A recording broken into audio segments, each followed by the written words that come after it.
Hey, how you doing, Marcus? Doing good, sir.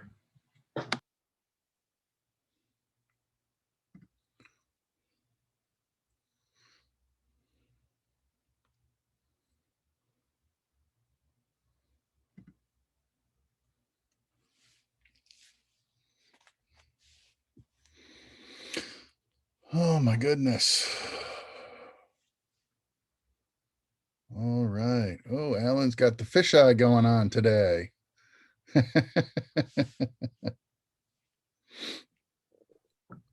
feel like Wong Kar-wai, Terrence Malick, trying to make it more cinematic. Yeah? You gonna have a 45-minute dinosaur sequence in the middle of my lecture? I hope so. No, it's going to be more like the universe expanding. Yeah, totally. Okay. Yeah. Actually, I went to the NCON last week and saw Chunking Express Really? in 35 millimeter restored. Wow. I wish I'd have known about that. I would have gone to see it. That's Yeah, neat. I'm going to go see another movie this weekend. I don't know if it's appropriate to bring up in this class, but it's called Solo 120 Days of Solemn. I don't think anybody should see that movie in this class. Even if you're a cinephile, even if you're a film nerd, that movie's a little hard to look at. yeah, very. I've heard. I just haven't been putting off to see it. I don't want to see it, but everybody's like, oh. I think that, if you're going to work in the industry, you have to be willing to look at anything that it puts out so that you can stay abreast of what this thing is. I've seen some Gaspar Noé stuff, and I've seen some, Well, he's tame compared to Salo, though, isn't he? Yeah. I mean, he has some extreme stuff, but I've seen like that, some crazy stuff. But I try. Yeah, I'm very picky and choosy. I don't go see a lot of bad films. I don't go to see I don't know. Well, it's good to be abreast of what's going on, and as broadly aware as possible, given that your competition in the industry is going to be doing the same thing. So, if you don't know what's up, someone else is going to know. And a lot of times, you can get asked the questions like this. I can think of an instance one time we were on a film and the DP was Matty Lebetique, and he wanted to achieve a certain kind of a look. We were doing a movie called Tigerland, and we were shooting on 16 millimeter, and he had a photochemical process he wanted to do, and he was after a certain look, and he had a copy of a really interesting book on Vietnam war photography. And he was talking about, and he brought this thing on set, and he was talking about, the look of the photojournalism of the time, and the photochemical processes and everything like that.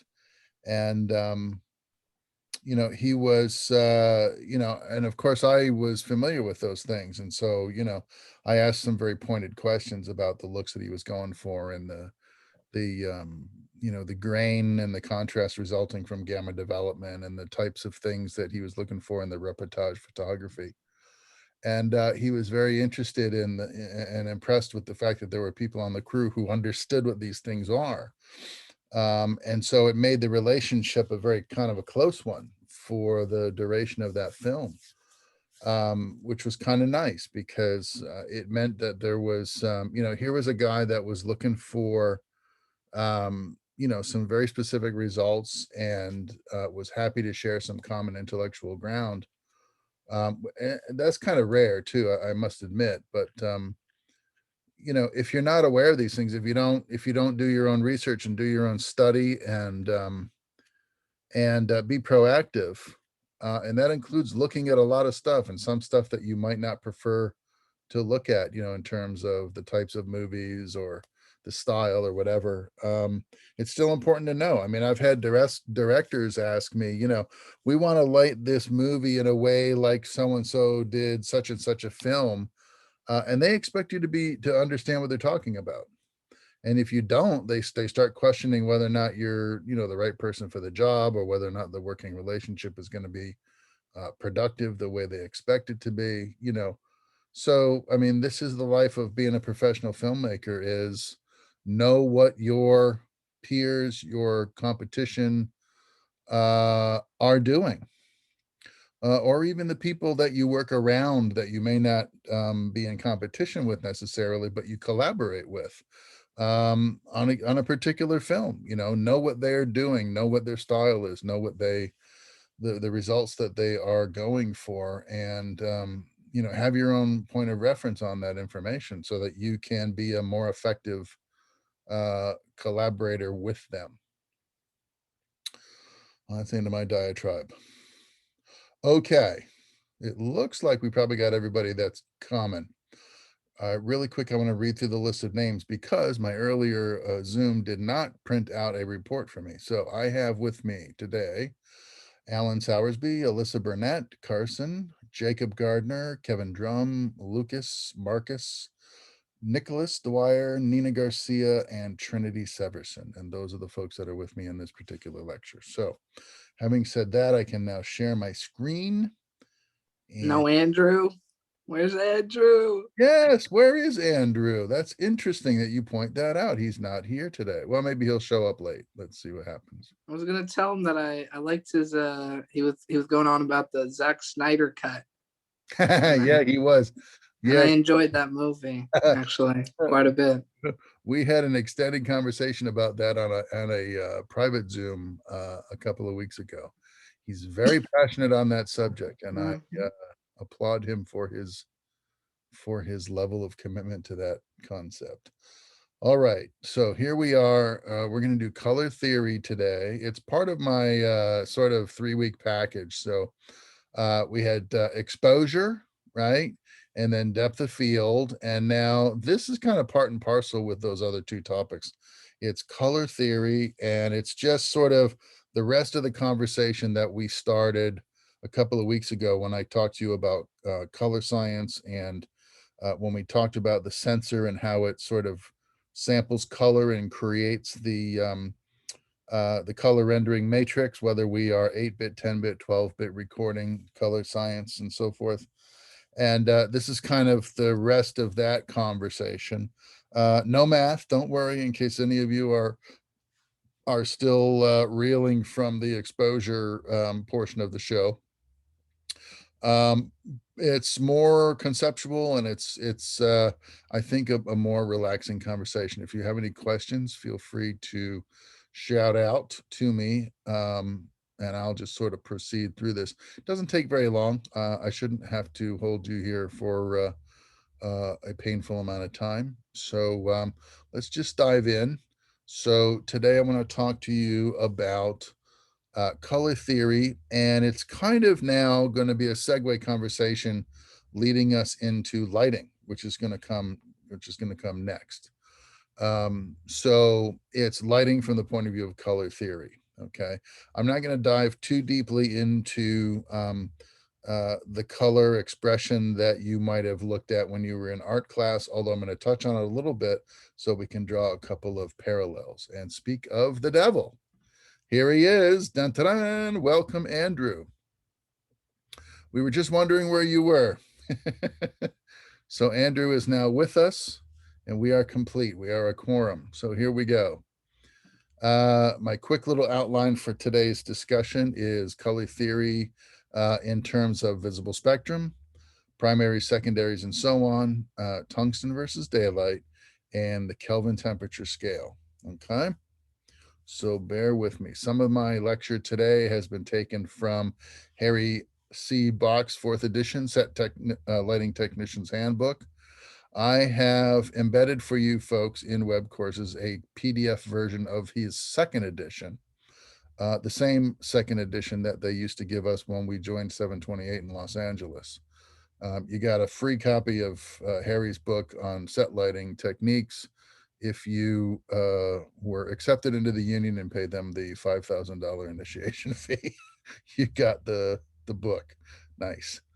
So anyway, some of this conversation is drawn from that, and you have the 2nd edition PDF to look at in your reading assignment, which is, if I scroll over to web courses really quick, It is the chapter on color and control of theory and control of color on pages 128 to 148. This is from the Blaine Brown book. I'm sorry, not the Set Lighting Technician's Handbook. This is the Blaine Brown lighting book, which you also have on your bookshelf in PDF form. But I have also pulled some stuff from Harry's book as well. And I've given you a PDF version of that. So the first thing I want to talk to you about is the visible spectrum. And what is it? What are we talking about? There is an electromagnetic spectrum that exists. Okay. The visible light spectrum is the segment of the electromagnetic spectrum that the human eye can actually see. Okay. So there are things on the outside extremes of the visible spectrum that we use for other things in technology. And I'm going to show you that full spectrum here in a second. But simply stated, this is the range of wavelengths called visible light. It's a range of hues that typically the human eye can detect, and the wavelengths extend from about 380 nanometers to 700 nanometers.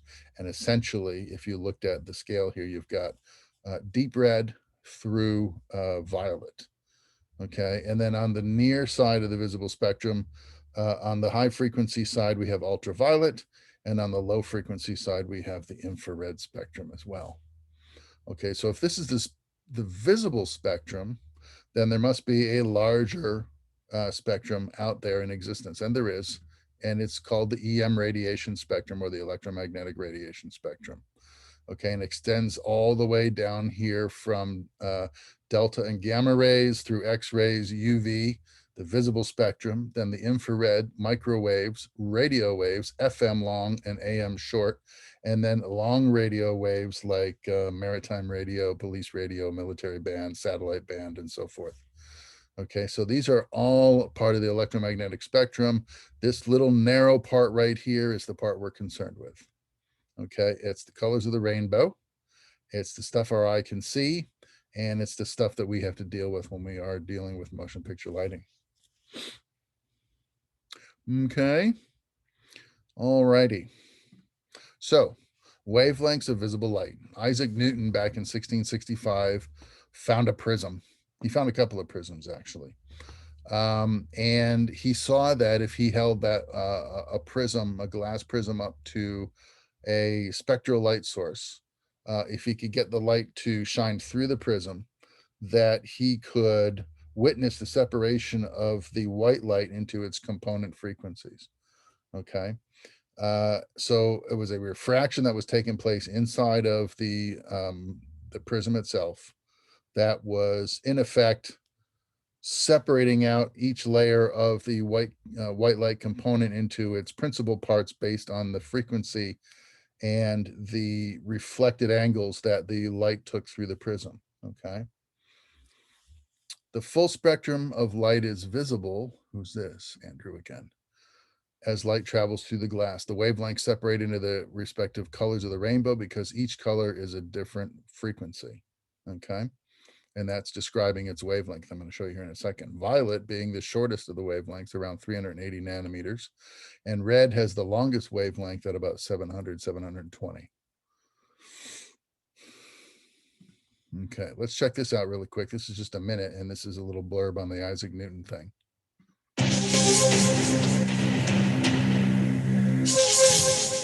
All electromagnetic radiation is light. Visible light is the only part of the spectrum you can see. For all your life, your eyes have relied on this one narrow band of EM radiation to gather information about your world. Though our sun's visible light appears white, it is really the combined light of the individual rainbow colors with wavelengths ranging from violet at 380 nanometers to red at 700 nanometers. Before Isaac Newton's famed experiment in 1665, people thought that a prism somehow colored the sun's white light as it bent and spread a sunbeam.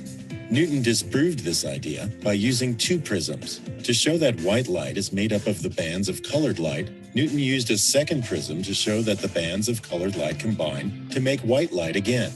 Visible light contains important scientific clues that reveal hidden properties. Oh, okay. I cut that short because they start getting into a bunch of complex NASA stuff about using spectral radiography to figure out the chemical components of stars and planets. And that's kind of tangent to our conversation. So I just wanted you to hear the part about the prisms. Understand that he was met with a great deal of skepticism at the time that he proposed this this principle of light and refraction, but that eventually it was embraced as the truth, and thankfully science prevailed in that respect. The notion that the visible light has wavelengths and frequency, though, is expressed in this diagram. So each of the colors in the EM spectrum has a specific frequency, and we measure that frequency in nanometers. It's basically a wavelength, and how long or short the trough system is in that wave as it propagates. Okay, so we've got the high frequency colors, the violets and the blues, and then the low frequency long wavelength colors like the reds and the oranges. And you can kind of see how the wave stretches out for the red coloration. And as we sweep through to the cooler bluer and violets, that we get a greater frequency of wavelets. Okay, and that's indicative of the cooler bluer colors. I want to point something out to you that you might find interesting. And that is, I placed 2 red carets on this spectrum, this frequency graph, to show you where the color specificity lies on this spectrum for chroma key replacements. Okay, so I don't know if any of you have done chroma key replacement yet, where you use a green screen and you photograph something and you put that element against a different background. Okay, well, the frequencies that you use when you do that, the green frequencies, preferentially speaking, in terms of what the software requires, is about 550 nanometers for green screen and about 460 nanometers for blue screen. Okay, and these are the 2 points where those colors exist on the visible spectrum. The thing about the software is it's a pinpoint value. So one of the reasons why anymore that the green screens, it's important to light them with the appropriate amount of light and have a nice even coverage, is so that we don't create any values in the green that deviate from the preferred hue of the software. Okay, so if the software is looking for 550 nanometers and we have shadows all over the green screen from different things that we are photographing in front of that screen, and they create shadows in the shadows themselves that are projected onto the screen, it's kind of like shading a color, making it darker by adding black. It's supposed to not change the tint or the hue of the color at all, but it is possible to fool the green screen software and create little visible artifacts in your chroma key cutouts if you have too many shadows on your green screen. So that's why we kind of insist on having a nice even illumination across the screen. However, that specific assertion is stemming from the photochemical days when we used high contrast litho films to create traveling masks or pan masks for the elements and against the backgrounds for the plates that we were going to add together with things like spaceships and Star Wars and so forth. And the idea was, if you had shadows that were different exposure densities on the blue screen or the green screen, that those could show up as dingy sort of shadows in the litho intermediates that we created for the traveling mat. And when you did that, of course, it would create a ghosting effect on the sandwich that you're creating with the background plate and the element and the traveling mat respectively. And so to avoid having those ghosting problems in the photochemical process, we had to make sure that the screens were perfectly and evenly lit. So the necessity for even screens came out of the photochemical era, but it has transcended into the digital era in the sense that the software has an easier time of it if we don't have a lot of shadows on the screen. It can tolerate a few, and the less and the bigger the better, right? Because it's larger areas that it has to do its recalculation for. But ideally, you would avoid shadows altogether on your green screen or your blue screen. Okay. So color temperature. Color temperature. Yes. Yes, let me explain. As objects grow hotter, they radiate energy, particularly elements like metal. And I'm going to talk to you specifically about tungsten metal and steel in a second. Dominated by shorter wavelengths, changing color before our eyes. A flame on a blowtorch, for instance, will shift from a red value to a bluish value as it's adjusted to burn hotter, as you adjust the flame on a sweating torch, for instance. Has anybody ever done plumbing with copper pipe and had to use a sweating torch? Okay, well, a sweating torch is just a bottle of I guess it's propane based. You ignite it with a little spark igniter, and the flame will turn on, and as you adjust the valve, the flame will get longer and it will burn bluer as more gas is being pushed through that chemical transition, the heat, the flame exchange, and turns into this long blue flame extending out of the sweating torch. And that's how you can heat up copper pipe, and you can get the solder and the flux going and melting into the joints that you create with the copper pipe. If you're doing something, for instance, like repairing a problem under your kitchen sink, if you have copper piping. So that's where they're drawing the visual analogy from. But if you've never done that kind of work, it's kind of a useless analogy. But the Kelvin temperature scale is a scale that we've designed so that we can sort of have a comparative understanding of color temperature values and where they fall on the spectral scale by using a degree system, which is very much reflective of temperature, heat, but it's a special kind of a scale. So in the Kelvin temperature scale, 0 degrees represents the absolute minimum. It's called absolute zero, as a matter of fact. And that is as low as the Kelvin temperature scale will go. We can't get any colder than that because, in theory, at absolute zero, all molecular motion stops. So molecular spinning, molecular activity, electrons and nuclear movement supposedly stops at absolute zero. It's a hypothetical temperature because I don't believe even in a lab we've been able to achieve that yet. So in other words, all temperatures of things that we understand are somewhere well above absolute zero. The Kelvin scale is used for pinpointing color temperature as it's typically used in lighting.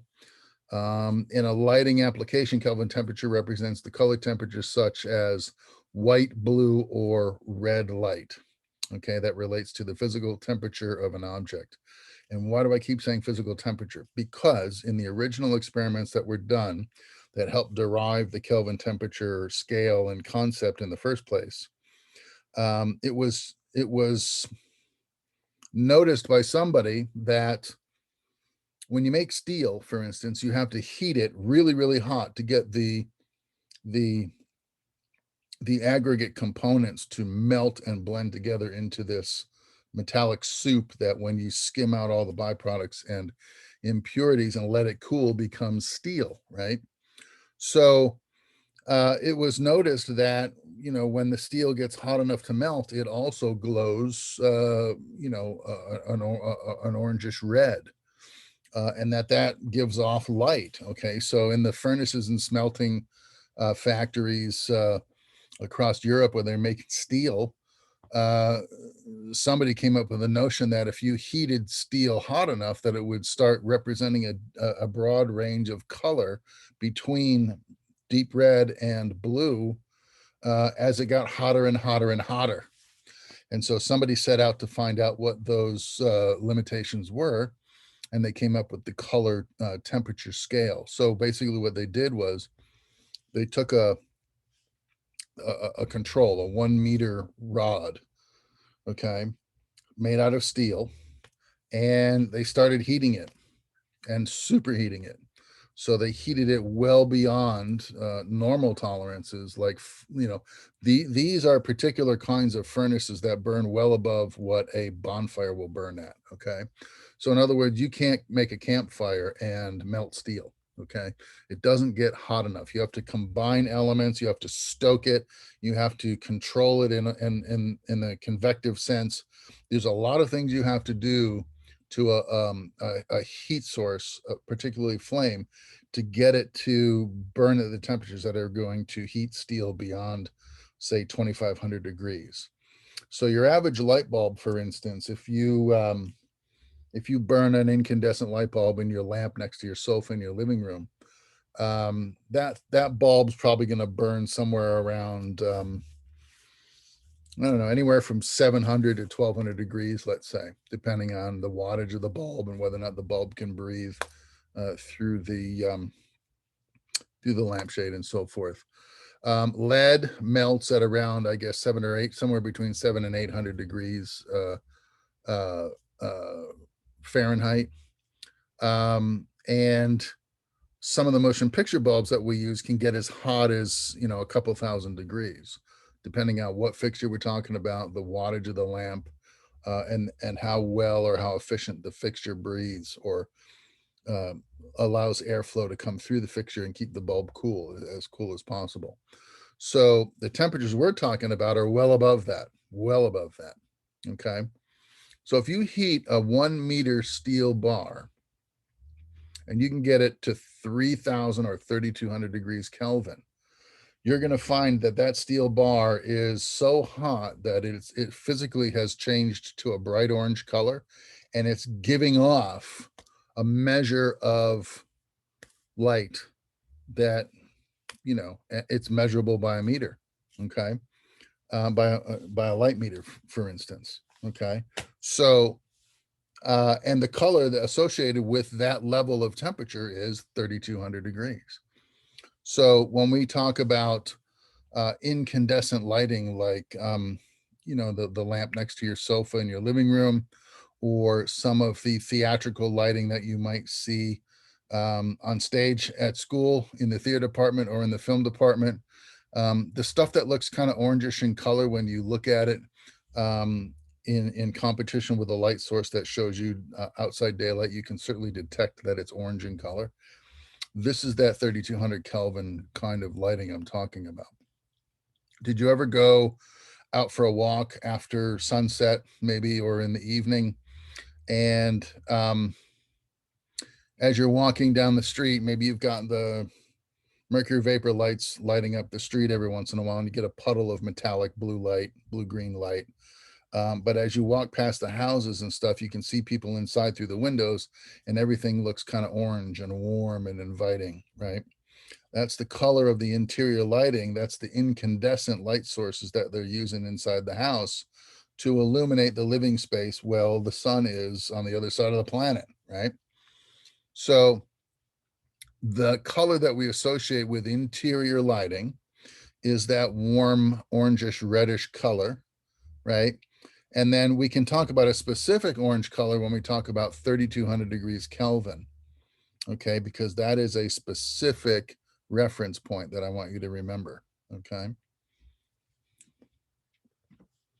If you take a look at a box, this is from an LED replacement. So you can take the incandescent light bulbs out of your lamps in your house and replace them all with LED replacement sources, right? And on the box, somewhere on that box, they're going to ask you, what color do you prefer to change out your household bulbs to? Do you want the warm traditional color that you've been used to seeing with your incandescent light bulbs? Or would you rather the lights were more balanced to daylight? You have a lot of windows in your house, for instance. And so when the windows are still illuminating the room, but not quite bright enough in certain spots for you maybe to read by or to cook by or to do something, very tedious, maybe you want to put daylight balance bulbs in the lamps in that room that have the same kind of color balance as the sunlight coming through the windows. And so you would pick an LED replacement bulb that's more on the blue end of the spectrum, closer to what we associate with daylight color balance, and that would be around 5,600 degrees Kelvin. Okay. 5,600 degrees Kelvin is the benchmark color temperature that we assign to daylight. Now, the trick of it is that daylight can range anywhere from about, well, it can range from 3,200 all the way to 12,000 degrees Kelvin, depending on certain factors. For instance, did you ever notice at sunset and just after sunrise, when the sun is sitting on the horizon in both temporal states, either the morning or the evening, that the sunlight is actually kind of orange in color? It's not blue at all like it is at noon during the day, is it? Because the sun will have different frequencies depending on the kind of atmospheric interference that we're experiencing. And so at dawn and at sunset, when we have things going on and the sun is taking longer, more distorted trajectories through a dome, through a lens, essentially, the atmosphere acts like a lens.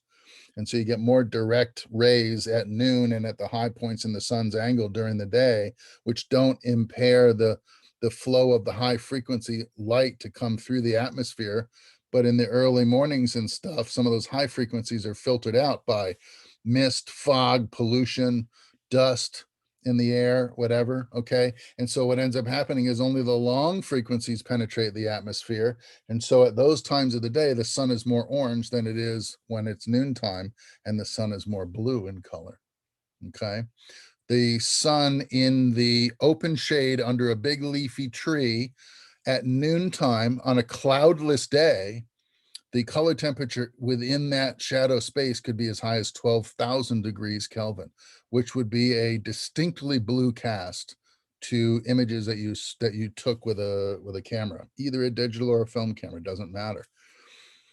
Okay, so sunlight can have a range of color tints to it based on a lot of external factors. But for the sake of conversation and for the sake of creating benchmarks from which we can now gauge the condition of other light sources and what they're doing, we have to assign a value to daylight. And so we assigned 5,600 Kelvin to daylight Kelvin temperature as our bluish daylight color that we associate with sunlight. And then on the other end of the spectrum, for the sake of our studio interior lighting, not household interior lighting, studio interior lighting, we assign the value of 3,200 degrees Kelvin, which is that specific orange value I'm talking about. Okay. Sources that fall below 3,200 degrees Kelvin would be regular household bulbs, which burn at about anywhere from, say, 2,000, 1,900 degrees Kelvin to up to about 2,800 degrees Kelvin. All right. Slightly redder than a theatrical bulb would burn in a motion picture light fixture. And therefore, lower in Kelvin temperature, redder in color, and probably also part and parcel with that, weaker in intensity. Okay, because you don't see household bulbs really, from a practical standpoint, you don't see bulbs that are any brighter than about 250 watts. But our theatrical fixtures can be anything from 100 watts to 24,000 watts. Okay, in the incandescent color range, the biggest lights are about 12,000 watts. Okay, and that's quite a bit more output than the lamp in your living room. Okay, to help you remember which end is which, I've given you these little icons to think about. So I've got a household bulb right here, and I have it colored orange, so you can associate the color with the condition, right? So you've got a household bulb, and it's orange in color. You got the sun, which is bluer in color. And so I have this blue solar icon over here to indicate daylight on this end. So we call this tungsten or incandescent, and daylight on the other end. Okay. That's kind of that's the language. Those are the terms that you need to start embracing if you want to talk about color in a motion picture lighting standpoint. All right, where am I? Here we go. This little illustration here I got from Hurlbut Visuals shows you the range of color difference you can experience in all of these bulbs. Now, these all happen to be LED replacement sources for traditional household bulbs. And you can see how the manufacturers are giving you a range of color temperature to choose from when you replace your old incandescent style bulbs with these new LED technology light bulbs. So they say, do you want the traditional, what they call a warmer color, which is technically incorrect, right? Because 3200 degrees Kelvin is not warm when you're talking about fire, but when you're talking about it's certainly warmer than, you know, the average temperature in your house. But it's cooler in context to the physical temperature of a piece of steel that's burning white hot like this. All right, but we still refer to these as warmer colors because we associate warmth with the orange and the redder values of decor, interior lighting, fireplace, candles, things of that nature. All of these things that we generally associate with warmth for other sociological reasons. So we refer to this end of that color spectrum as warm, and this end of the color spectrum we refer to as cool, even though you have to heat a steel bar to insane temperatures to get it to burn blue hot. And therefore it's a misnomer to call it a cool color. But the hue blue is associated with a cooler hue. In other words, psychologically, it has a cool down effect or a cooling effect psychologically on the viewer of that color. So the greens, the blues, the violets, the purples, and some of the yellow greens will be associated with the cool color class. And that's from a kind of a graphic arts standpoint. Okay. But the Kelvin range is anything from 2700, practically speaking, to about, well, they're saying 7,000 here. I'm going to say 6,000. Okay. Because you can get bulbs that are balanced for 6,000 degrees Kelvin. You can buy them at Home Depot. They're just a little bit bluer than normal daylight. And so they'll put a bluish cast into the atmosphere, into the available light of a room where you're using a bulb of that color temperature. Interestingly enough, your computers can burn at 6,000 degrees Kelvin as well. And when they do, any light source that is lower in Kelvin temperature than 6,000 degrees will have a slight warm cast to it, which is comforting for the eyes, right? So some of these retina displays, if you set the color value of your screen to 6,000 degrees Kelvin, anytime you get a bright white artifact on your screen from a website, for instance, or from Word, right? If you're doing a lot of document word processing and stuff, and you're looking at white screens all day, the higher Kelvin temperature on your computer screen can give that sheet of paper, that virtual paper, a warm cast, which is easier on the eye. So 6,000 degrees is something that you can find in the stores in terms of color balance for a LED replacement bulb.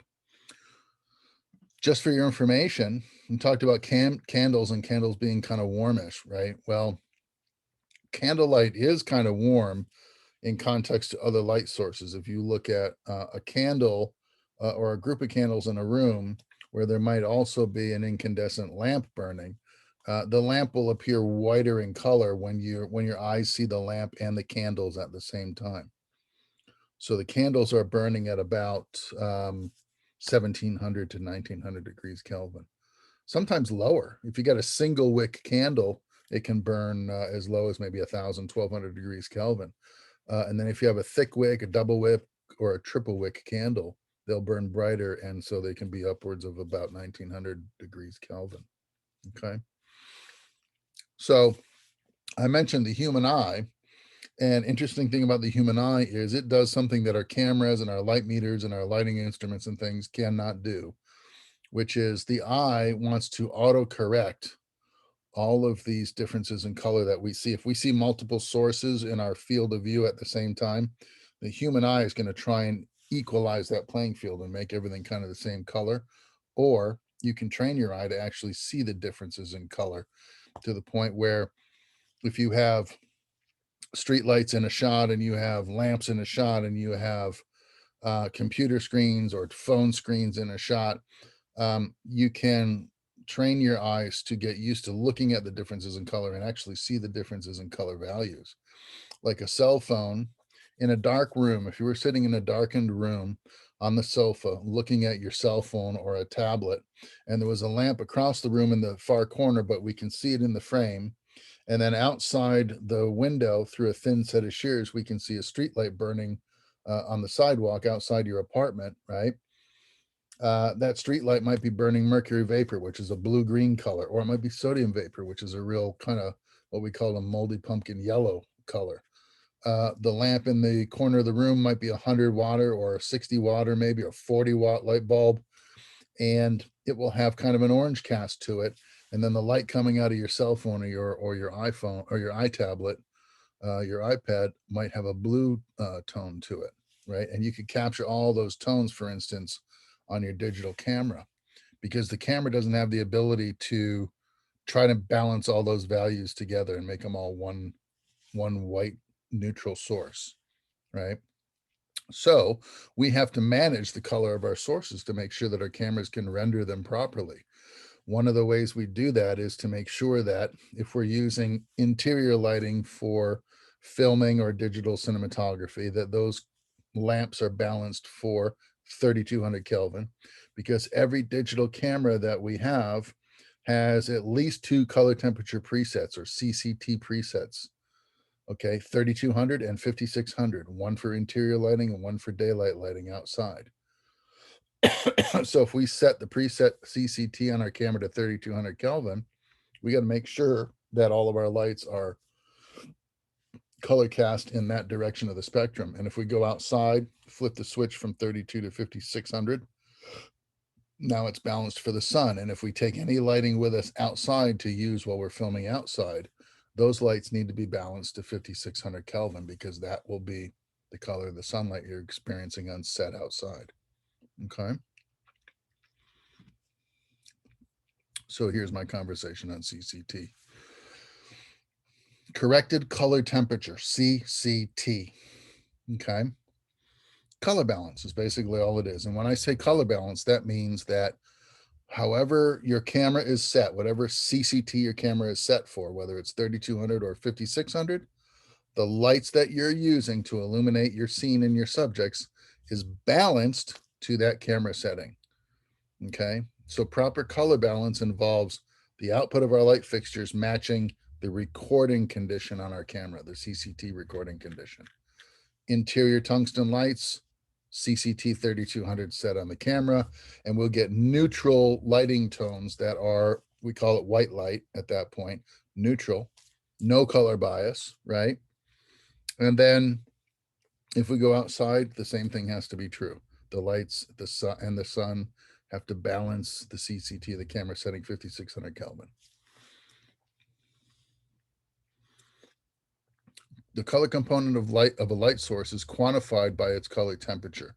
Since tungsten filaments burn most efficiently at 3200 Kelvin, tungsten balanced film stocks are designed to reproduce colors accurately when the subjects are lit with tungsten balanced lighting, right? So the film stock or the camera sensor, when it's balanced to the lighting, will render neutral tonal values in your lighting. That's what it's all about, right? So whether it's digital or film based, the value, the output of the light has to match the CCT of the camera. In digital, it's a flick of a switch. In the photochemical world of film production, when you're shooting film stocks, it might mean you have to reload the camera. If you have film loaded in the camera that's balanced for your interior lighting on stage 24 at Universal, and then the director decides he wants to run outside and do some photography, you have to do one of two things. You either have to take the 3200 Kelvin film out of the camera and load it up with daylight balanced film stock, 5600 Kelvin film stock, or you need to filter the camera lens so that you can create a corrected color balance for the tungsten film when used outside. And that was what our orange 85 filters were for. I don't know if I have one around here. I think I do. Yeah. If we had a Panaflex loaded with tungsten film because we were shooting on stage all day, and the director wanted to run outside in the parking lot and grab a really quick insert shot of something, we would have to put an orange filter on the camera lens. And the orange filter would balance out the blue light that the sun was going to bombard the lens with, right? And it would create the necessary orange value that would register on the film stock as neutral white light, right? We had to put an 85 filter on the camera. 85 plus a neutral density filter, probably, right? So this is what we had to put in the camera. If you go the other way, if you have daylight balanced film stock and you're shooting outside and you want to run on stage really quick, you need the opposite colored filter. And so you put a blue filter on the camera lens, and that will help adjust the blue balanced film stock to the orange lights you're using inside. And it'll create the neutral tones again. The problem with that is, and I don't know if I have a blue filter here or not. Yes, I do. The blue corrective filter is a lot darker than the orange one. Do you remember from our discussions about filters that using certain filters created an exposure liability called a filter factor? Like if you put a polarizing filter on the camera lens, that you had to then readjust your exposure solution by 2 f-stops because the image would get 2 f-stops darker with the polarizer on the lens. Well, with a full corrective blue filter, and this is not a full corrective filter, this is only a half value correction, I believe. This is half blue. I think full blue is even darker. It's an exposure correction of two full f-stops, a little bit over 2 full f-stops.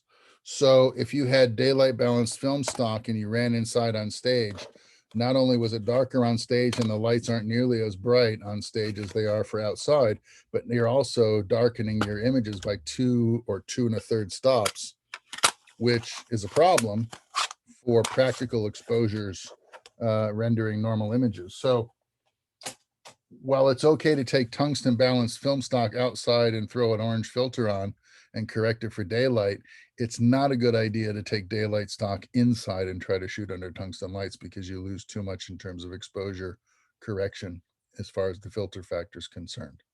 Okay.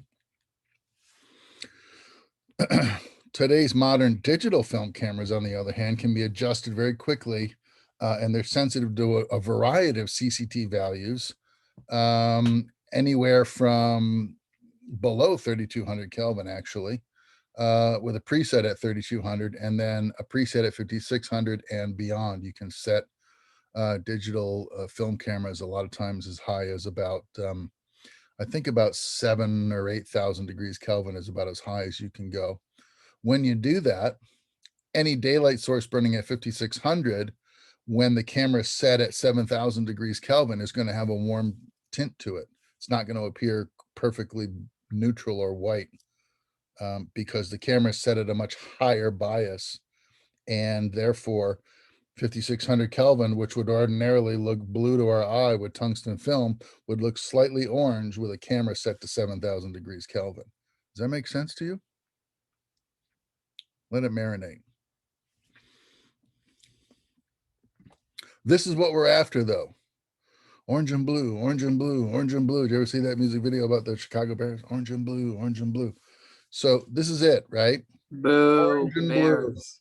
blue. I know. Boo Bears. I'm I a know. Packer fan. Oh, I'm sorry to hear that. Then you'll hate me because I'm a Bucks fan. You're a Bears fan? I'm a Bucks fan. Yeah, I've been a Bucks fan for a very, very long time. Bucks, like, oh, Buck and oh yeah, I guess so. Here's what we're after. We're after the duality of color that we associate with a lot of cinematic expression these days. You notice how a lot of films have orange and blue light going on a lot of times in the same frame, in the same shot. Okay. There's a couple of reasons why we're doing that. Okay. First of all, it's trendy, and people have all of a sudden kind of figured out, wow, we can play with color as well as everything else and create interest in our images. Yes, we can, but there are some legitimate reasons for this. cool colors from a visual art standpoint, cool colors are it's generally accepted or believed that cool colors recede into the backgrounds of our images. Okay, think about that for a minute. Cool colors recede into the background, and warm colors advance into the foreground. So if you have a two-dimensional medium like film, you've got very few ways of creating a three-dimensional sense of reality for your audience. One of those ways is with lenses and point of view. One of those ways is with depth of field. And the other way is with your lighting, specifically your colors as they appear in the foreground and the background. If you have objects in the background of your images lit bluer than objects in the foreground, you can give your audience a sense of the depth of that shot. Okay.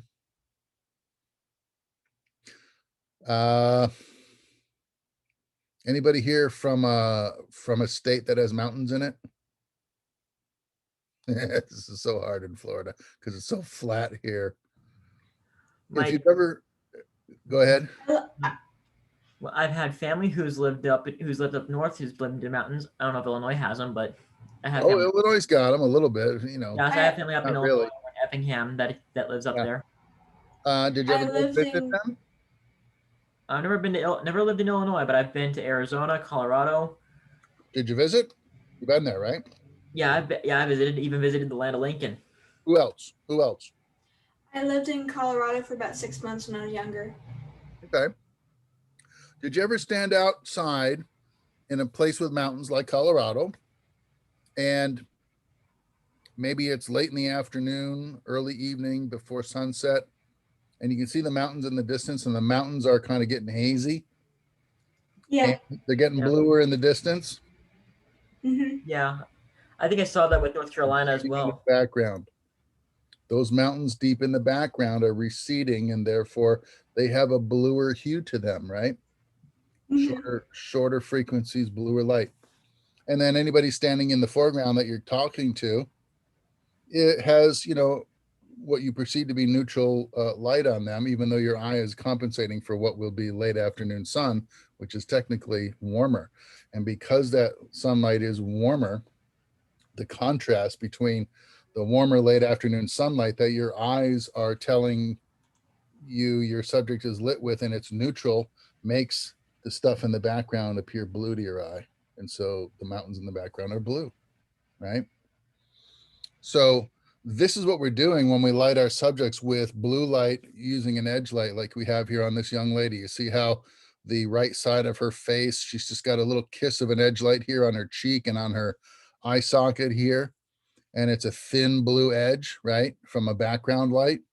And then her key source, which is fuller on her face, creating the shape and everything, is lit with a warmer color value. Foreground, background, right? And in the process of doing that, we can also get a sense of the three-dimensionality of the shape of her face, right? More so than we would if all of the light was neutral in color. This color contrast right here creates a sense of depth, which is kind of pleasing. And so it has become somewhat of a trend now. And I think it's become a trend because it's a lot easier to accomplish this with a digital camera, especially if you can see what your images look like right out of the box, as opposed to film, where you have to wait for the film to be developed and a day or two passes by before you actually see the images you've created. And so there's a little bit more guesswork going on when you shoot film than there is when you shoot digital, because digital is instant gratification, and you can walk over to a monitor on set and look at the image and see exactly what's coming out of the camera. If you see something that you want to adjust or correct, you can do it in real time with digital cinematography, and you can't do that with film. With film, you have to rely on your experience and your memory of what things work and what things don't work with film stocks and photochemistry and film cameras. And so there's a little bit more mystery in the terms of shooting film than there is with shooting digital. But this is what we're going for. We're going for a sense of depth by using contrasting chromatic opposites, we call them. I'm going to show you a color wheel in a few minutes and explain how that works. All right, if we're going to talk about the types of fixtures that we use to light our movies with, this is a shot. This is actually kind of an old shot. This isn't even all the different possibilities that are available now in terms of lighting, but it's a good enough image to show you that there's a great diversity of types of fixtures out there that you're going to encounter on a film set. Okay, we got filters that are soft in output, hard in output, orange in output, blue in output.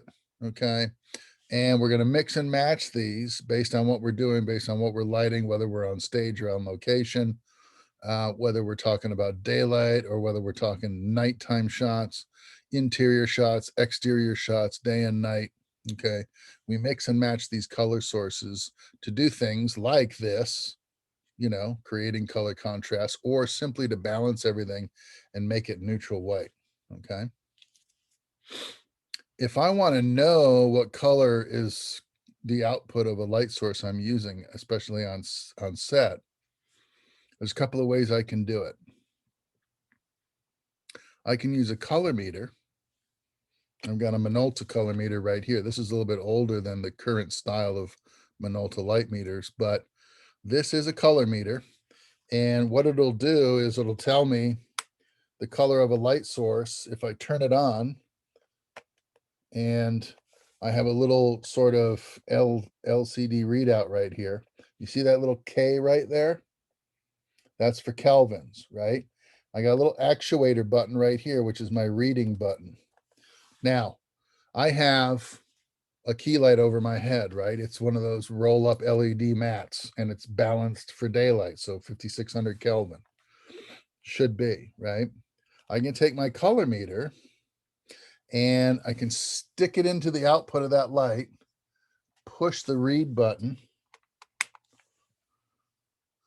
and I should get a Kelvin value in my little LCD window. You see that number? 4650. This is a meter that was designed to read conventional light fixtures like the ones you see in this picture here, the Aeroflex line of lighting, for instance, the Studio Tungsten or the Studio Daylight sources. It has a little bit of trouble reading an LED source. So it's going to give me a readout that's pretty close, but not quite accurate for an LED light source.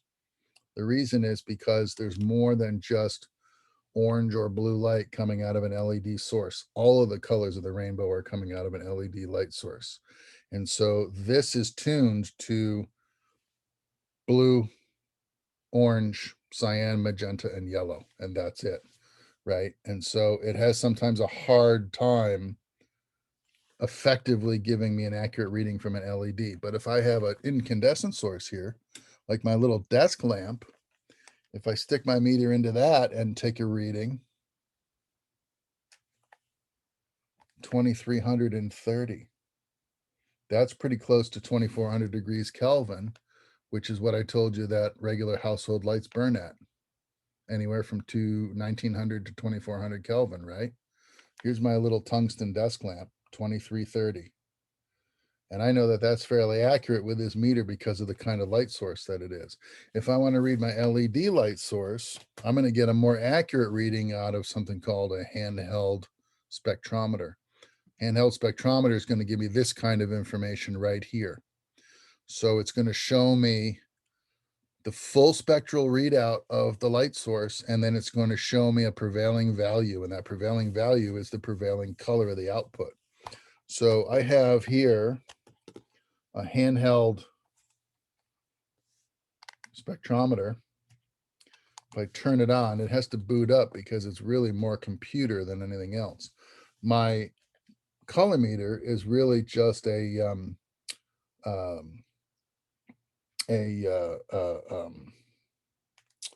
silicon photoreactive cell that's in here. This is actually a computer that's going to read the output of the light. It's asking me right now if I want to do a dark calibration. I'm going to tell it no. For now, no. And then it's going to ask me, how do you want to see the information? Do you want to see it as a basic CCT readout, like a chart? Do you want to see a spectrum, a full spectral readout? It's asking me about a couple of color standards here. Do you want to see it as a CIE 1931 or a CIE 1976? And I'm going to say no.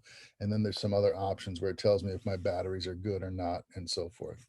So I'm going to tell it I want to see a spectral readout. So I just touch that and it's going to give me a grid, right? What I'm going to have to do is I have to remove the sensor cover to expose the little sensor. And then what I'm going to do is I've got a big actuator button on this side of the meter. I'm going to hold the meter into my light source and I'm going to push the button and it's going to read the color quality of that light.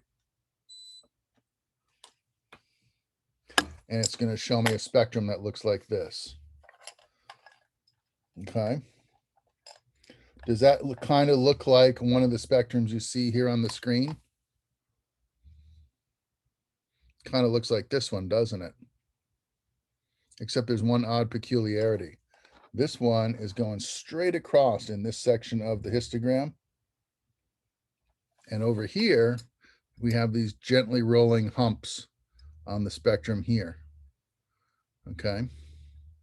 That denotes a certain kind of fixture that has been electrically calibrated so that it cuts off the lazy, slow waves and creates what is essentially a flicker-free light source for digital cameras that want to shoot off speed, off frame rates, off of 24 or 30p, for instance. Okay, if you want to shoot a frame rate like 96 frames per second, some lights will flicker or pulse with that off camera frame rate. But this source, because it's been electronically clipped like that, won't flicker when I shoot at 96 frames. All right. It's called what we call square wave light source output. Okay. And it's kind of important. It was more important in the film days than it is now in the digital days, because the digital cameras have more control over our shutter and we can change shutter speeds very readily to eliminate the pulsing of certain kinds of light sources. But if I show you this graph over here, the one that was similar to what I just took from my key light, you're going to see that there's some values that the meter has spit out for me. CCT of 5588K. The output of the light source that I measured was very nearly 5600 degrees Kelvin, perfect on the dot. Okay. And if you look at the color histogram that is associated with this light fixture, the output, you'll see something very interesting. You know that the CCT is, say in round numbers, 5600 Kelvin. So you know that the color of this light is what?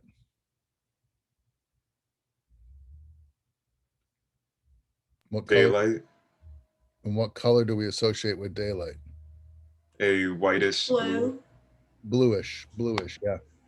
When we're talking about red light and blue light, if we only have the two to choose from, right, and assume that our brain is creating neutral white, not our eyes, it's either a red source or a blue source, right? This is a blue source. It has a big blue spike right here, and then a couple of shorter, lazy green, yellow, and red spikes down here. This is called a prevailing lambda value. And the meter tells me the prevailing lambda is CCT 5588, which is very nearly perfect daylight output. Okay. On the other hand, over here, this other fixture gave me a color histogram that looks very different. It has a small blue spike over here, and then a long, lazy incline to a very tall orange spike over here. And you can see if you draw a line straight down, it's telling you something. It's telling you about 620 nanometers, right? Over here, the blue spike was right at about 450. That's perfect. Over here, it's 620, right? Closer to 700. The prevailing lambda is red over here. So this fixture is balanced for what Kelvin degree?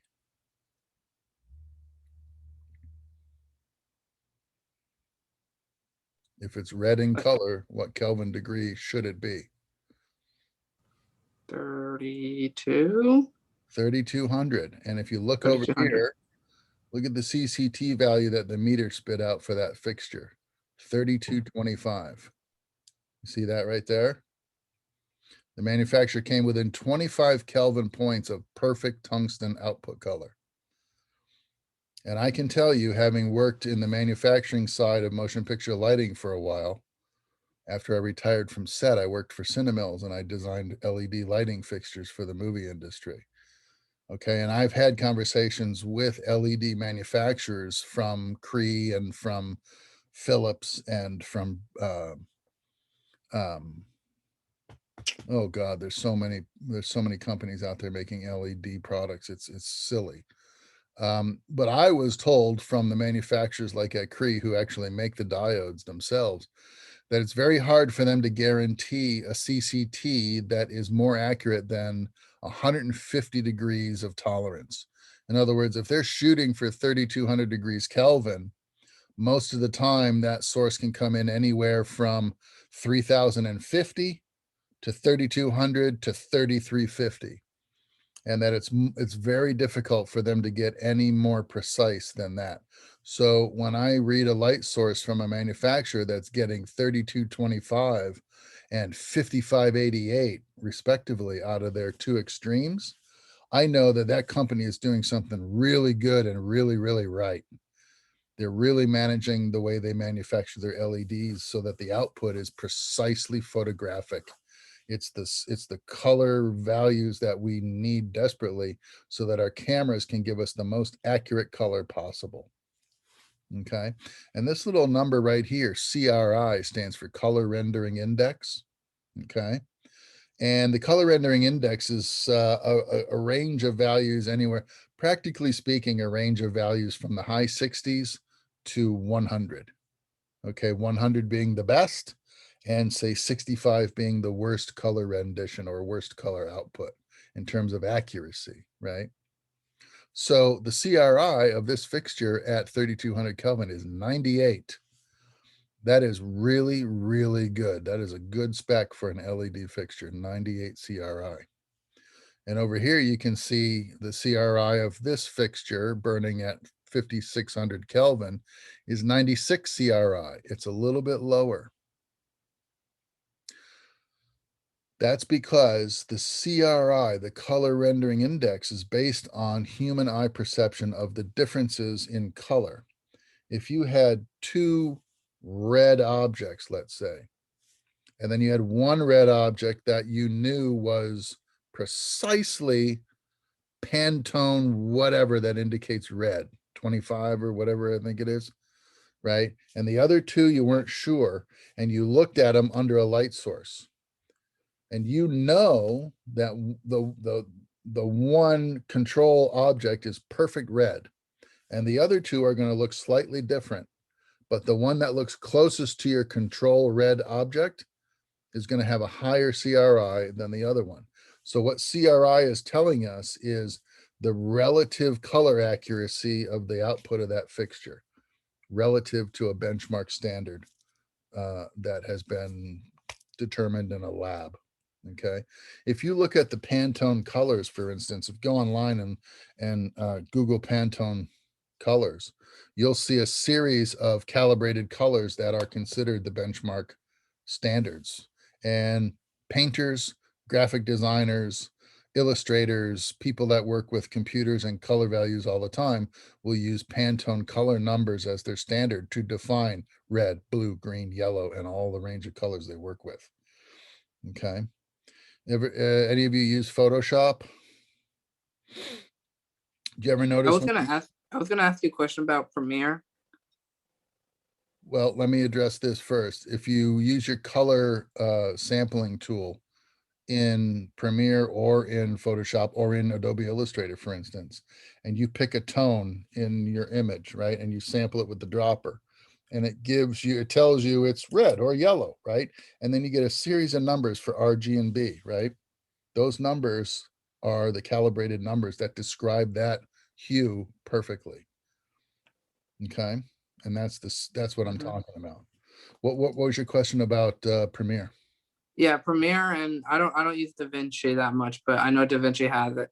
The lumetri color on Premiere, it's the same thing as this, right? Because it Yep, shows the basically the same color thing, yeah. spikes, and if you have like a cooler shot or a warmer shot. So yeah, the lumetri is giving you a sense of the color histogram of that whole scene.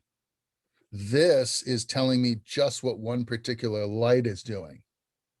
So I could have a number of different lights in the same scene, each having a slightly different color cast.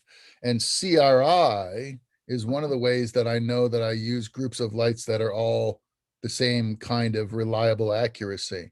So going back to this collection of airy lights, for instance, even in the days of daylight balanced HMIs, we had CRI for the light fixtures, because as a bulb got older, right, an HMI, hydrangea medium iodide arc light, would burn blue, sometimes super blue, when the bulb was brand new, like 6,000, 6,500 degrees Kelvin. And so at the rental house, we would turn those lights on and we would burn them for a couple of hours while we were checking out our gear and loading the trucks or whatever, and let those bulbs kind of what we call burn in, right? And then when we thought that the lights were burned in, I'd walk around with a color meter and I would start reading them, and I would find out that the Kelvin degree had settled into something closer to daylight just by burning that brand new bulb for a couple of hours. And then I might come across a bogey in the pile, right? All of my lights have settled in really nicely to somewhere around, say, 56, 58, maybe 6,000. I'll take 6,000 degrees because I know it'll keep getting better with age. And I'll read one and it'll say 4,500 degrees Kelvin. And I'll do it with my color meter. And I'll go to the boys at the rental shop and I'll say, I got a bad one here. I need a new bulb in this fixture. And they'll ask me what color I got, and I'll say it's 4,500. I can't use this as daylight. And so they'll get me a brand new bulb and they'll install a brand new bulb in the HMI, and then I'll burn that sucker in for an hour or two. And when it settles down, I'll read it and I'll find out what the brand new out of the box color temperature is. And we'll make a little gaff tape sticker out of white gaff tape and write the color temperature of that bulb right on that sticker and stick it right to the yoke of the lamp. So I would know exactly what color that HMI bulb was. So when we bring it out of the set and the DP looks at it and he says, man, that light looks a little bit blue. And I'll say, well, it is a touch blue. Your eyes are telling you the truth of the matter. It's a brand new bulb. And he'll be like, oh, okay, you want to throw some warm gel on that? And I'll be like, yeah, we can put some 8th CTO on that, for instance, correct towards orange. 8th density is a very, very thin density of orange gel, almost nothing, right? And I put that overall on the light to color the output and warm it up a little bit with some gel. And I can bring that color temperature right down nicely to where the DP says, oh, that looks a lot better. And that's how we used to work with daylight balanced HMI lights. Now, with these new LED lights that are coming out, life is really easy because I just walk over to the light source and I turn a dial on that light source and I can trim that color temperature warmer or cooler by turning that dial just a little bit. And then I even get a readout on the back of the light that tells me basically what color temperature is coming out of the front of that light now. I don't have to drag my color meter out if I don't want to, unless I don't trust the readout on the fixture, which does happen. But if it's an airy sky panel, for instance, I know that the readout's going to be pretty accurate, or I'm going to calibrate it when I rent them from the rental house. When I first get them on the dock at the rental house, before we put them on the truck, I'll set the airy sky panel to say 3,200 Kelvin, and the readout on the back of the light will say 3,200 Kelvin. Then I'll take my spectrometer and I'll stick it into the light's output and I'll measure it, and I'll find out how accurate that fixture is. And then I think the sky panels, you can trim the readout and you can adjust it. But it's as simple as putting a piece of tape on here and saying this thing is accurate within 50 degrees Kelvin. So if it says 3,200 on the back, it might actually be 3,150, right? And that's important sometimes, depending on the types of subjects that we're photographing. Sometimes it's important to know that your lights are extremely accurate. And sometimes we just want to know we're in the ballpark, you know, because if we can get it close enough digitally on set, a lot of times the colorist in post-production can repair it the rest of the way. Okay. So it's just nice to know where you are in the ballpark of what your color fixtures are doing, so that you don't do something really wonky that takes a lot of money to fix later in post. Okay. I got a little ahead of myself there. Let's go back and talk about tungsten bulbs for a minute. Here's a tungsten light bulb. Ooh, very interesting, right? What do we have in here? Well, we got a screw base. This is called a medium screw base or a household screw base. This allows you to fix the light bulb into the lamp next to your sofa in your living room. Okay. Inside the glass jacket, which is this whole globe here, inside the glass globe jacket, we have the post, and they call it the button. We have an anode and a cathode, and then we have a filament strung between those two. And the filament is basically a resistor, right? And if you studied electronics at all, you understand that current can pass through a wire, okay? And if a wire is really thick, it's very easy for the current to pass through a really thick wire. So there's very little resistance, right? But a very thin wire is kind of like kinking a garden hose, right? So the water can't flow through as fast and unimpeded as it normally would because the thinner gauge wire is affecting the flow of the current, right? That creates resistance. When you push current through a piece of tungsten wire inside a light bulb, you create enough resistance to where this filament gets superheated. And when it gets superheated, it burns orange in color. And we get the tungsten balanced color we associate with interior lighting. That's where it all comes from, stems from that concept. And so we call it tungsten lighting because the filaments in the bulbs are made out of tungsten. It's a type of metal that can withstand the extreme temperatures inside of a light fixture. It's hotter than a regular flame in a fireplace, okay? So that's the nomenclature associated with a standard household light bulb, okay?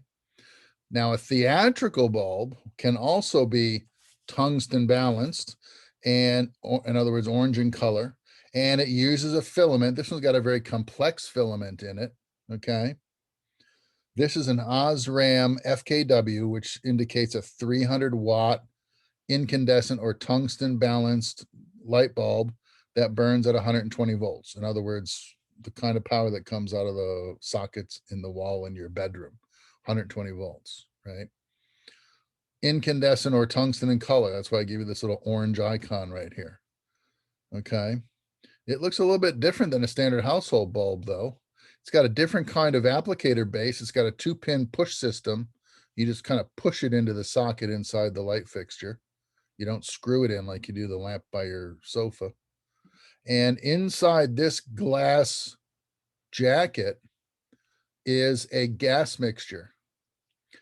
And you know that a fluorescent light bulb, for instance, uses phosphor minerals to create the color output of a fluorescent light bulb.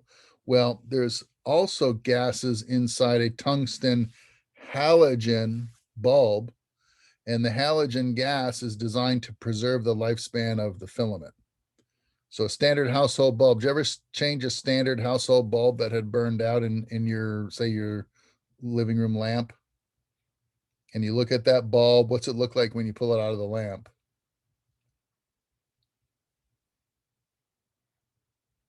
A little The rusty. filament looks like burned out. Well, yeah, the filament will be broken, number one, okay? And there'll be kind of a gritty, black, sandy looking substance on the inside of the bulb, right?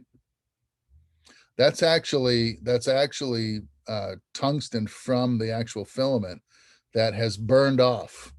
in the electric process of this thing superheating and glowing and turning on and turning off. Okay, the metal actually starts to liquefy and burn off as exhaust, and it collects on the inside of the light bulb.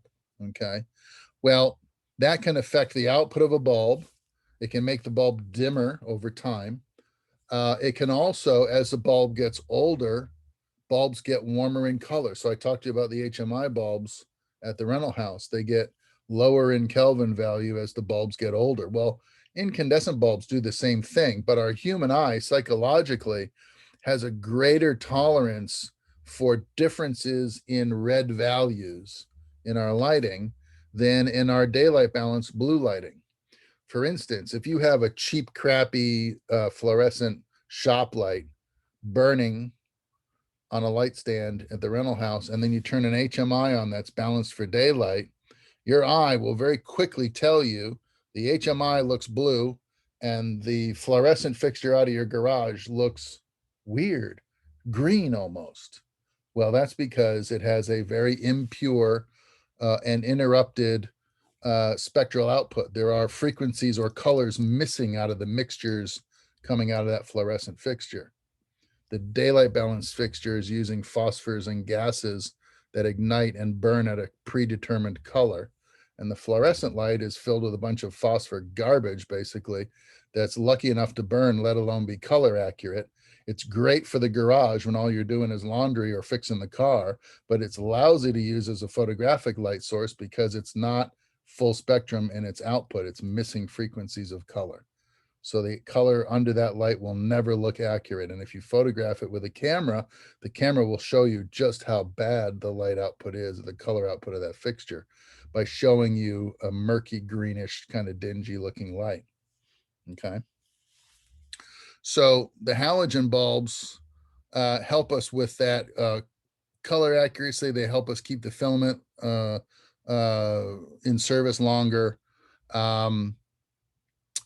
And that's about it. That's the halogen cycle, basically, that's described in your set lighting technician's handbook.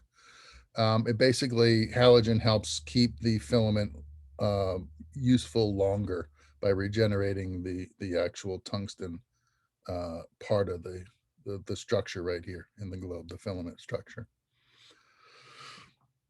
These incandescent bulbs get really big depending on the fixtures we got to put them in. This is a 5,000 watt bulb right here.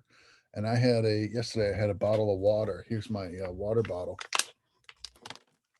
If I show you this water bottle right here, that's about the size of a 5,000 watt incandescent bulb. Plus it has a little ceramic base and then two little leads coming out the bottom, like you see here, a positive and a negative. So that bulb is designed to push into a socket inside a light fixture designed to hold a 5,000 watt bulb. They go up as high as 12,000 watts for studio fixtures that we use interior on stage. This one here in the middle is a 2,000 watt bulb, and it's slightly smaller than the 5K. And then this is a 1,000 watt bulb, and it's slightly smaller again than the 2,000 watt bulb. Notice something interesting: 1,000 watts, 2,000 watts, 5,000 watts. This bulb is half as big as this bulb. This bulb at 5,000 watts is a little better than twice as bright as this bulb. And if this bulb is old at all, excuse me, like 6 months old, let's say, it's probably not burning at 5,000 watts anymore. It's probably burning at about 4,000, 4,500 watts. Uh-oh, now it's exactly twice as bright as this one. Or if we don't burn it at precisely 120 volts, if we plug it into a power source that's generating only 115 watts or 115 volts, suddenly the wattage on this is going to be affected. Okay, I'm going to talk to you more about that and how to figure that out next week. Okay, so this bulb could actually be burning perfectly twice as bright as this 2,000 watt bulb. And this bulb twice as bright as this 1,000 watt bulb. What does that sound like to you? Exposure F-stops. differences. It sounds like f-stops, doesn't it? Yeah. So if I light a shot with a 1000 watt light and I get a reading on my meter that says something I don't want, like 1.4, and the focus puller looks at me and says, yeah, but I got to follow this person from the stovetop with a tea kettle over to the table to pour a glass of tea, offer it to the guest, and then sit down on the far side, pour herself a glass of tea, and the camera's going to settle into a nice split two shot. And I got to follow that focus all the way across the room with the depth of field that's offered to me by a 1.4. Thanks a lot, boss, is what I'm going to hear from my focus puller. So I'm like, oh, 2.8. Okay, we can't do that, right? What are we going to do?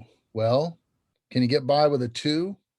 Well, that's a little better. They look into their cinematographer's handbook, for instance, and they look up the depth of field. Well, what lens are we going to be on, boss? Well, we're on a 35 mil. It's not so bad. It's a wide angle. You're going to get some inherent depth of field. Okay. What's the difference in depth of field between 1.4 and a 2 if we're talking about an 8-foot walk? And I'll say, okay, well, let's see. I'm going to look up my 35 millimeter focal length here. 10 millimeter. Am I going the wrong way? 100, 150, 100. Oh, here we go. 50, 75. Well, here's 25 millimeter lens. At f2, at 8 feet away, we have everything from 5 foot 9 feet to 13 foot 2 feet in focus. 1.4 is not even on this chart because 1.4 isn't going to give me a lot of depth of field at all, probably half of what's already here. So if this is giving me, honestly, about 7 feet of depth of field, I probably have about 2.5, 3 feet of depth of field out of 1.4. And, you know, that's a half a step for somebody walking across the room. And sometimes the focus puller needs a little bit more help than that. So we say, all right, well, I lit this shot with a 1K. I'll tell you what we'll do. Bring me a 2K instead. We'll burn the light twice as bright. We'll get you into a 2-2-8 split maybe with the light. I'll take off a little bit of the diffusion I added to soften the light up. That'll give us some more output back. All of a sudden, you're dealing with a much better f-stop that has a kinder depth of field to it. Okay. And this is what happens when you use the calibrated output from your light fixtures, is you can start thinking about that, not just in terms of, does it look nice on my subject? Is it the right color? And then if I add diffusion or bounce it, does it have the right hardness or softness quality? But I can also use it as a calibrated light source. And I know that a 1000 watt light is half as bright as a 2000 watt light. And if I need a better f-stop, I can either bring out a second 1K and add it to the first 1K, or swap the 1K head for a 2K head. Or I'll do one better. What I usually like to do is I'll say, don't worry about the 2K, bring me the 5K. And they'll say, but boss, and I'll say, we're going to put a scrim in it to lower the output, and then we're going to put more diffusion on it to make it even softer, or I'm going to bounce it off of something to make it even broader and softer and kinder looking to camera. Because it's a brighter output, I can do things like bouncing it and put extra diffusion on it and really soften up the light and really give it a nice, beautiful quality. And I'm still working at a reasonable f-stop, which is why we use lights that are 5,000, 10,000, 20,000 watts bright. By the time we do things to it to control the output and consider what we need for exposure, we end up needing really big lights. I'm going to teach you more about that next week. Okay. But this is how it kind of all starts fitting together. Okay. You might have seen some of these lights around school. If you haven't, you'll start to see them, because once you start going down to the film office to rent gear or to shoot in that little soundstage we've got, you're going to see stuff like this laying around all the time. These are tungsten incandescent theatrical movie fixtures. They are designed to burn at 3200 Kelvin. They are 100 watts, 1000 watts, 650 watts. This one and this one are focusable, so they have a beam angle that's adjustable. This one is a soft light with a soft wafty output, right? And these are the types of fixtures you're going to use to light your films in the program very soon. Okay. They are tungsten fixtures. Sometimes we call them redheads because the color quality associated with the output is red end of the spectrum. Understand? Okay. CCT color balance. Let's talk about going the other direction. HMI, daylight fixture. So I told you about the daylight balance fixtures a little bit. What are HMIs? HMI lights are highly efficient sources that have a daylight color balance to the output, 5600 or more, 5600, 6000 degrees Kelvin, depending on the globe manufacturer and the age of the bulb. Having daylight balanced lights is essential in a number of scenarios. When artificial light needs to mix with natural daylight, like if you're shooting outside or if you're shooting in a set that has a lot of windows where the daylight is coming in, rather than block out all the daylight and change the color correction to CCT 3200, use what you got, work with what you got, the daylight coming in. And then when you supplement your lighting with additional sources, make sure those sources are also daylight color balanced so that everything mixes nicely and you get the same tonality out of all of your artificial lighting as you do out of your window lighting. Okay. You also might need HMIs when you're shooting tungsten balanced scenes that require blue moonlight. Okay. We associate this blue edge I showed you a little while ago with a moonlight effect. Okay. So especially on night exteriors, like cop shows where they go into the alley at night to look for the bad guy, you'll notice everybody kind of has a blue edge to them. And then a little bit of warm light that's supposed to be coming out of the grocery store or the back door of the restaurant or whatever's opening out into the alley, right? Foreground lighting is warm, background edge lighting is blue, right? So we'll put a big backlight at the end of the alley, splash it back towards camera so that everybody walking in the alley is edge lit from the backlight, and we'll color that backlight blue to simulate moonlight.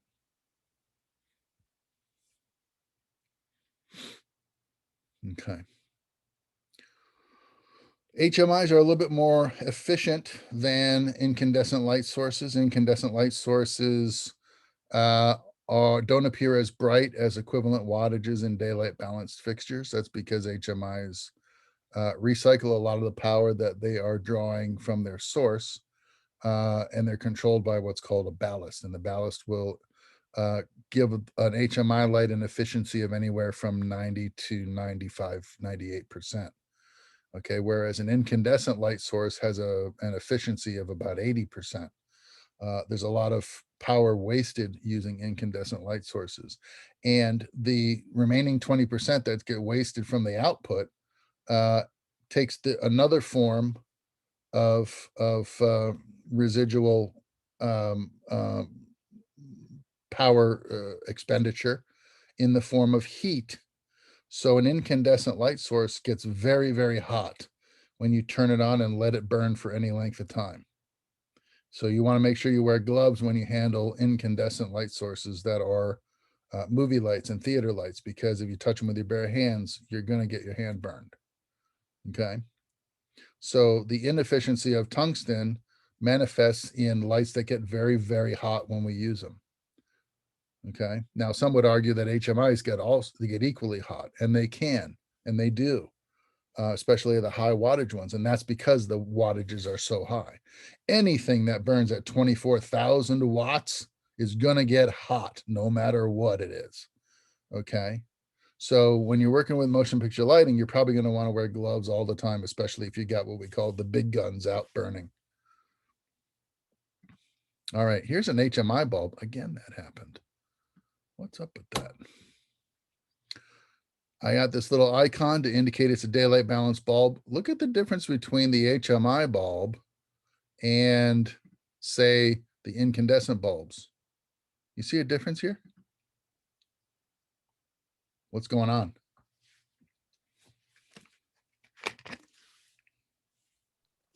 And that's like two coils. Think about this area right here. There is no filament I can see. That's because there isn't a filament in there. You saying it's Tesla coils? No.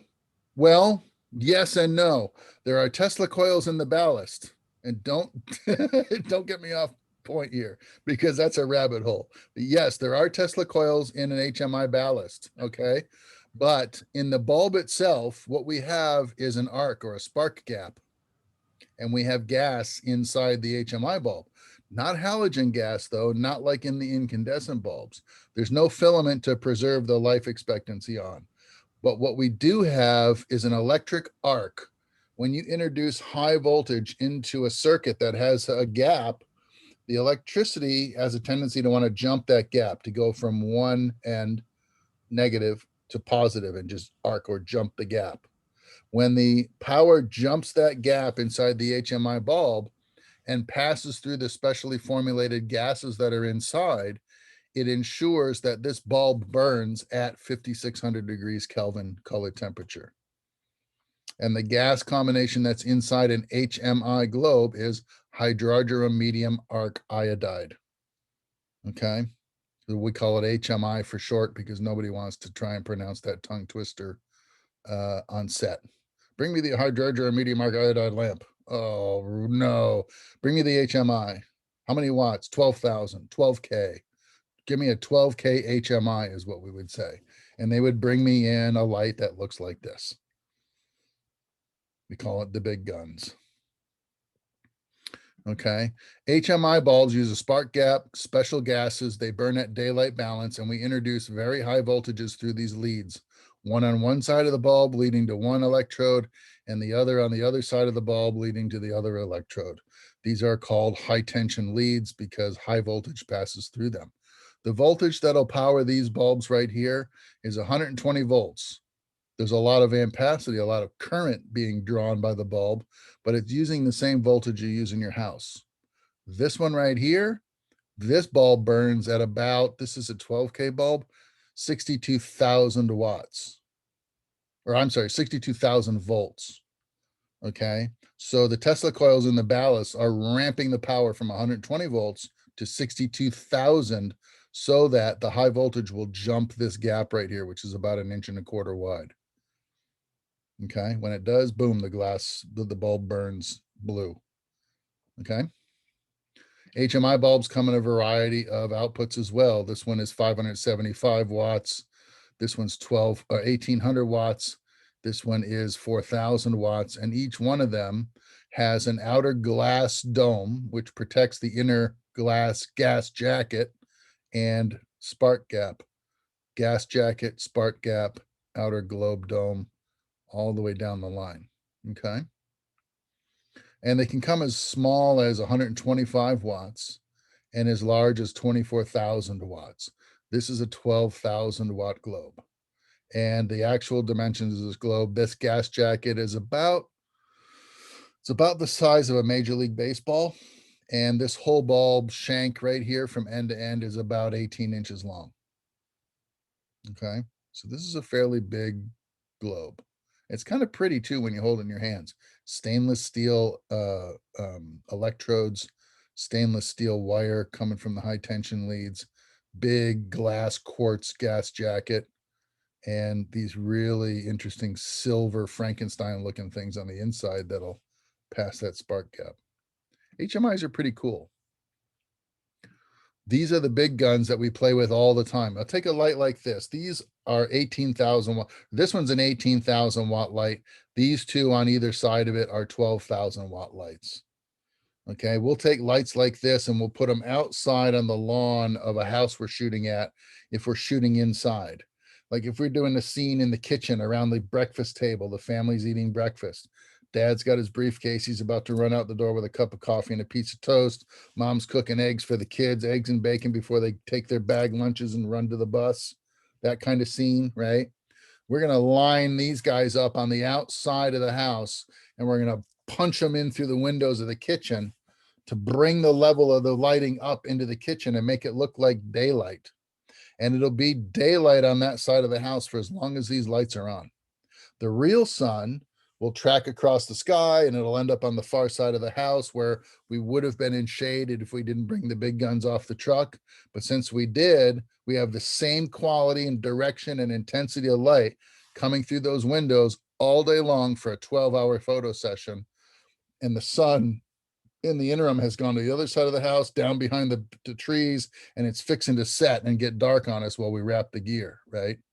This is why we use these big lights, so that we can maintain the same lighting quality in a scene that might take all day or several days to shoot. The sun moves, and so we can't use it as a reliable light source if we need in the kitchen F5.6 all day, because at 7 o'clock at night, it's not F5.6 in the kitchen from the sun anymore. There's no sunlight coming through the windows. And instead of turning on that, we can't turn the tungsten lights on. They won't match the rest of the scene we've shot starting at 8 o'clock in the morning. Understand? So we got to have the blue light all day for 12 to 14 hours. And the only way to do that is to bring really, really big lights out that can approximate the intensity of the sunlight coming through the windows. That's what these big lights are for. That's why we've got them. Okay.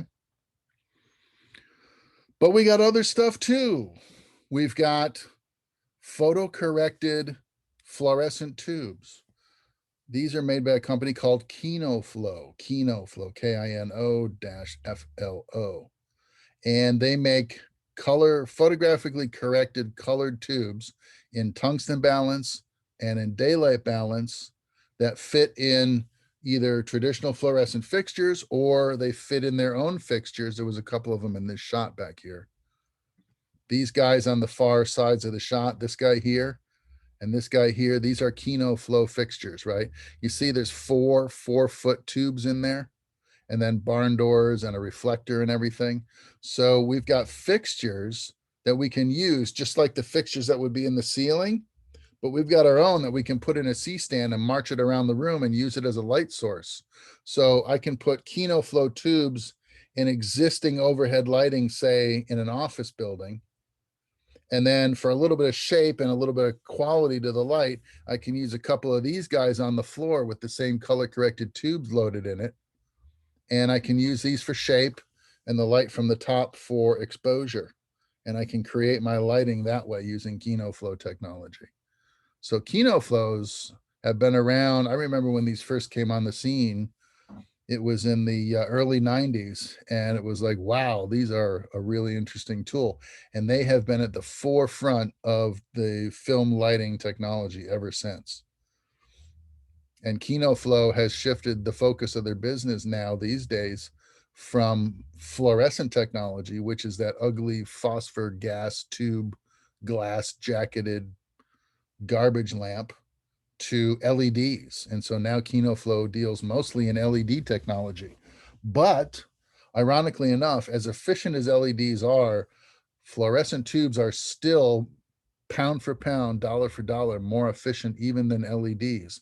So they still make the color corrected tubes, and they still have fixtures that will use them for Hollywood applications. And they are super, super efficient. They don't need nearly as much power as these power hungry incandescent lights need, or these giant HMIs, all the power that they consume.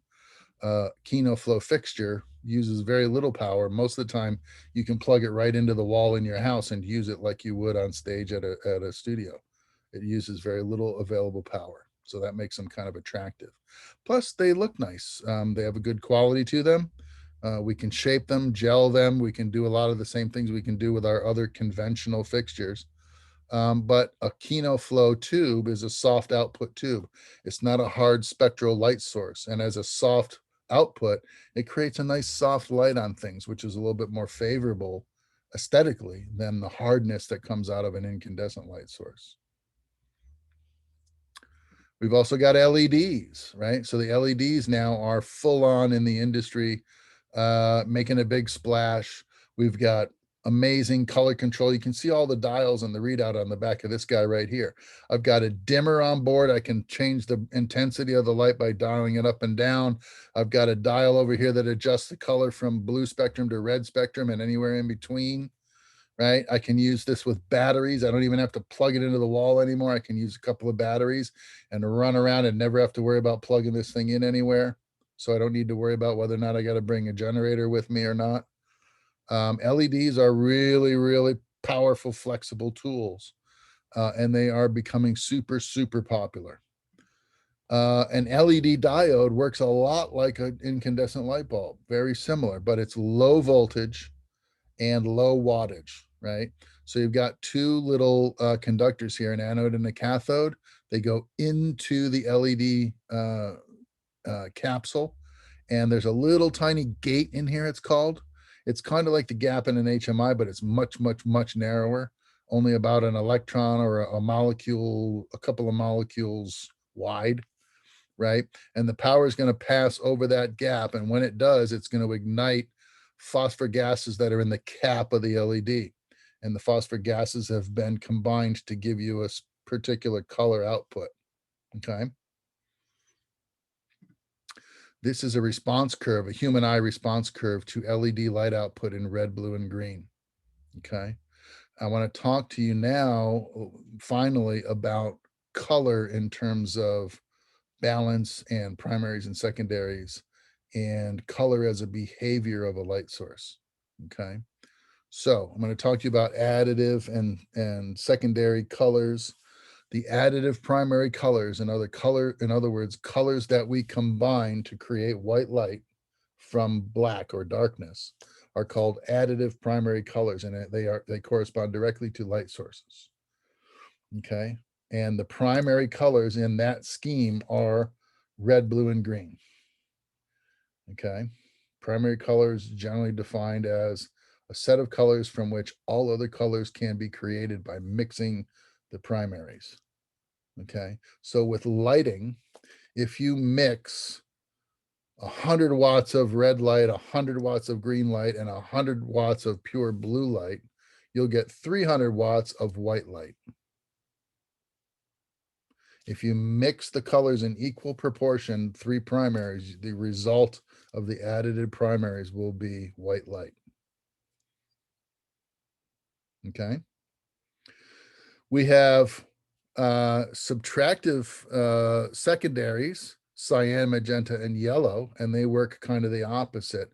Printers, illustrationists, people that use Adobe Illustrator, some people that create images in Photoshop will use the cyan, magenta, yellow, and black, or the CMYK color standards, and they're known as subtractive secondaries. Okay, but we have another set of colors that we also refer to as primaries, and you might remember this from kindergarten. Red, blue, and yellow. Uh-oh, that's not red, blue, and green. In lighting, the primary colors are red, blue, and green. If you're mixing light together from a dark room, which is black, black represents the absence of color. In a black room, when you start turning light sources on, if you mix equal amounts of red, blue, and green, you will get white light. If you mix unequal amounts of red, blue, and green, you'll start to see all the different color combinations that are possible by combining red, blue, and green light in different amounts. Okay. But if you add them all together equally, you get white light. Now, if you're mixing paints like tempera paints in kindergarten, and you got blue, red, and yellow, and the teacher says, paint me a watercolor violet. What color is a violet? Red and blue. Blue. Purple. And you're like, I don't have purple. I got red, blue, and yellow. And the teacher says, you have to combine some colors to get purple, don't you? And you'll say, yes. What colors? Well, red and blue make purple, right? When you're combining pigments and adding white, you can control the shade, white or black paint. You can control the shade, in other words, the intensity of the color, the brightness of the color. And then you can control the hue by adding a little bit of blue versus a lot of red, or a little bit of red and a lot of blue, right? You'll get different colors of purple as a result. Okay, so when you're mixing things like paints, your primaries are red, blue, and yellow. So if you're talking to an art director and the art director says, I'm using a primary color scheme in this room, and you're going to say, are we talking red, blue, and yellow, or red, blue, and green? Because I'm going to use lighting in here. And you have to clarify that conversation, qualify that conversation with the art director, so you guys know you're talking about the same set of primaries. Okay. We've also got the secondaries here. They're represented in combinations. You can get all the colors of the spectrum using subtractive secondaries as well, but it's a little bit different process. Okay. And then you've got tertiary colors, which are an even further expanded set of compatible tones you can see here. All of these colors exist on the color wheel, and you've seen this, I'm sure, a bunch of times. Okay.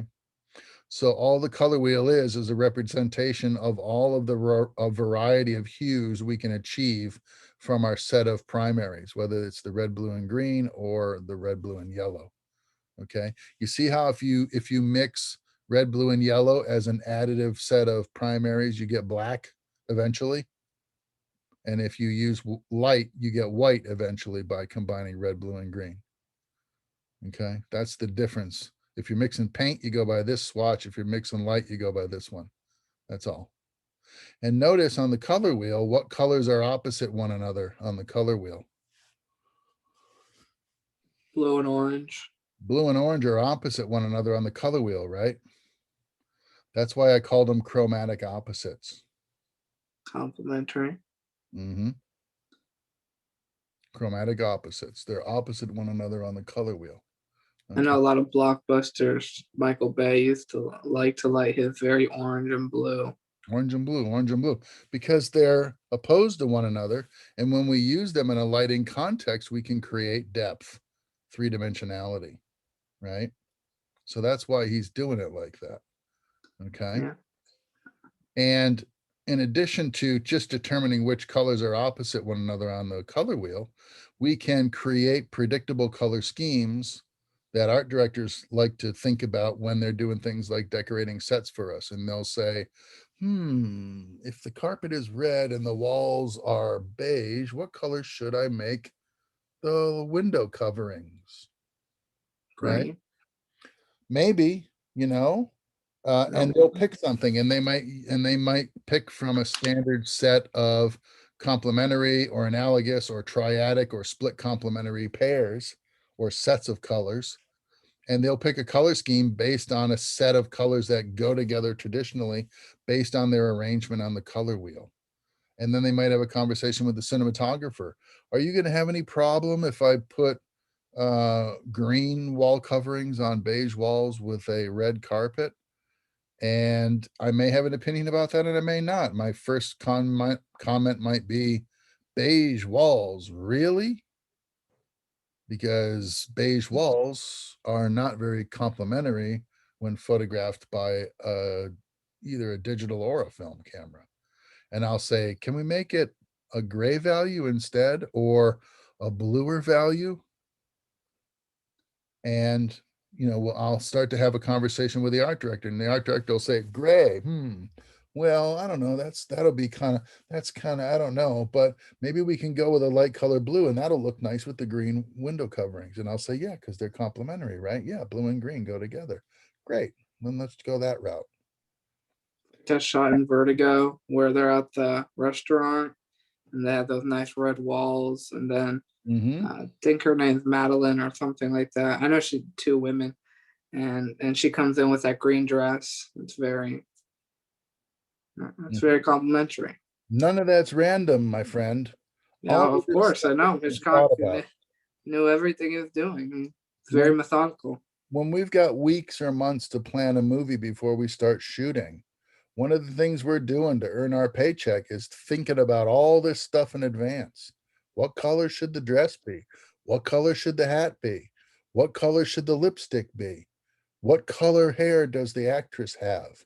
I know, let's put her in her wardrobe and in her makeup, take her to the stage and light her and look at her under different kinds of light, different color light, daylight, incandescent light, hard light, soft light.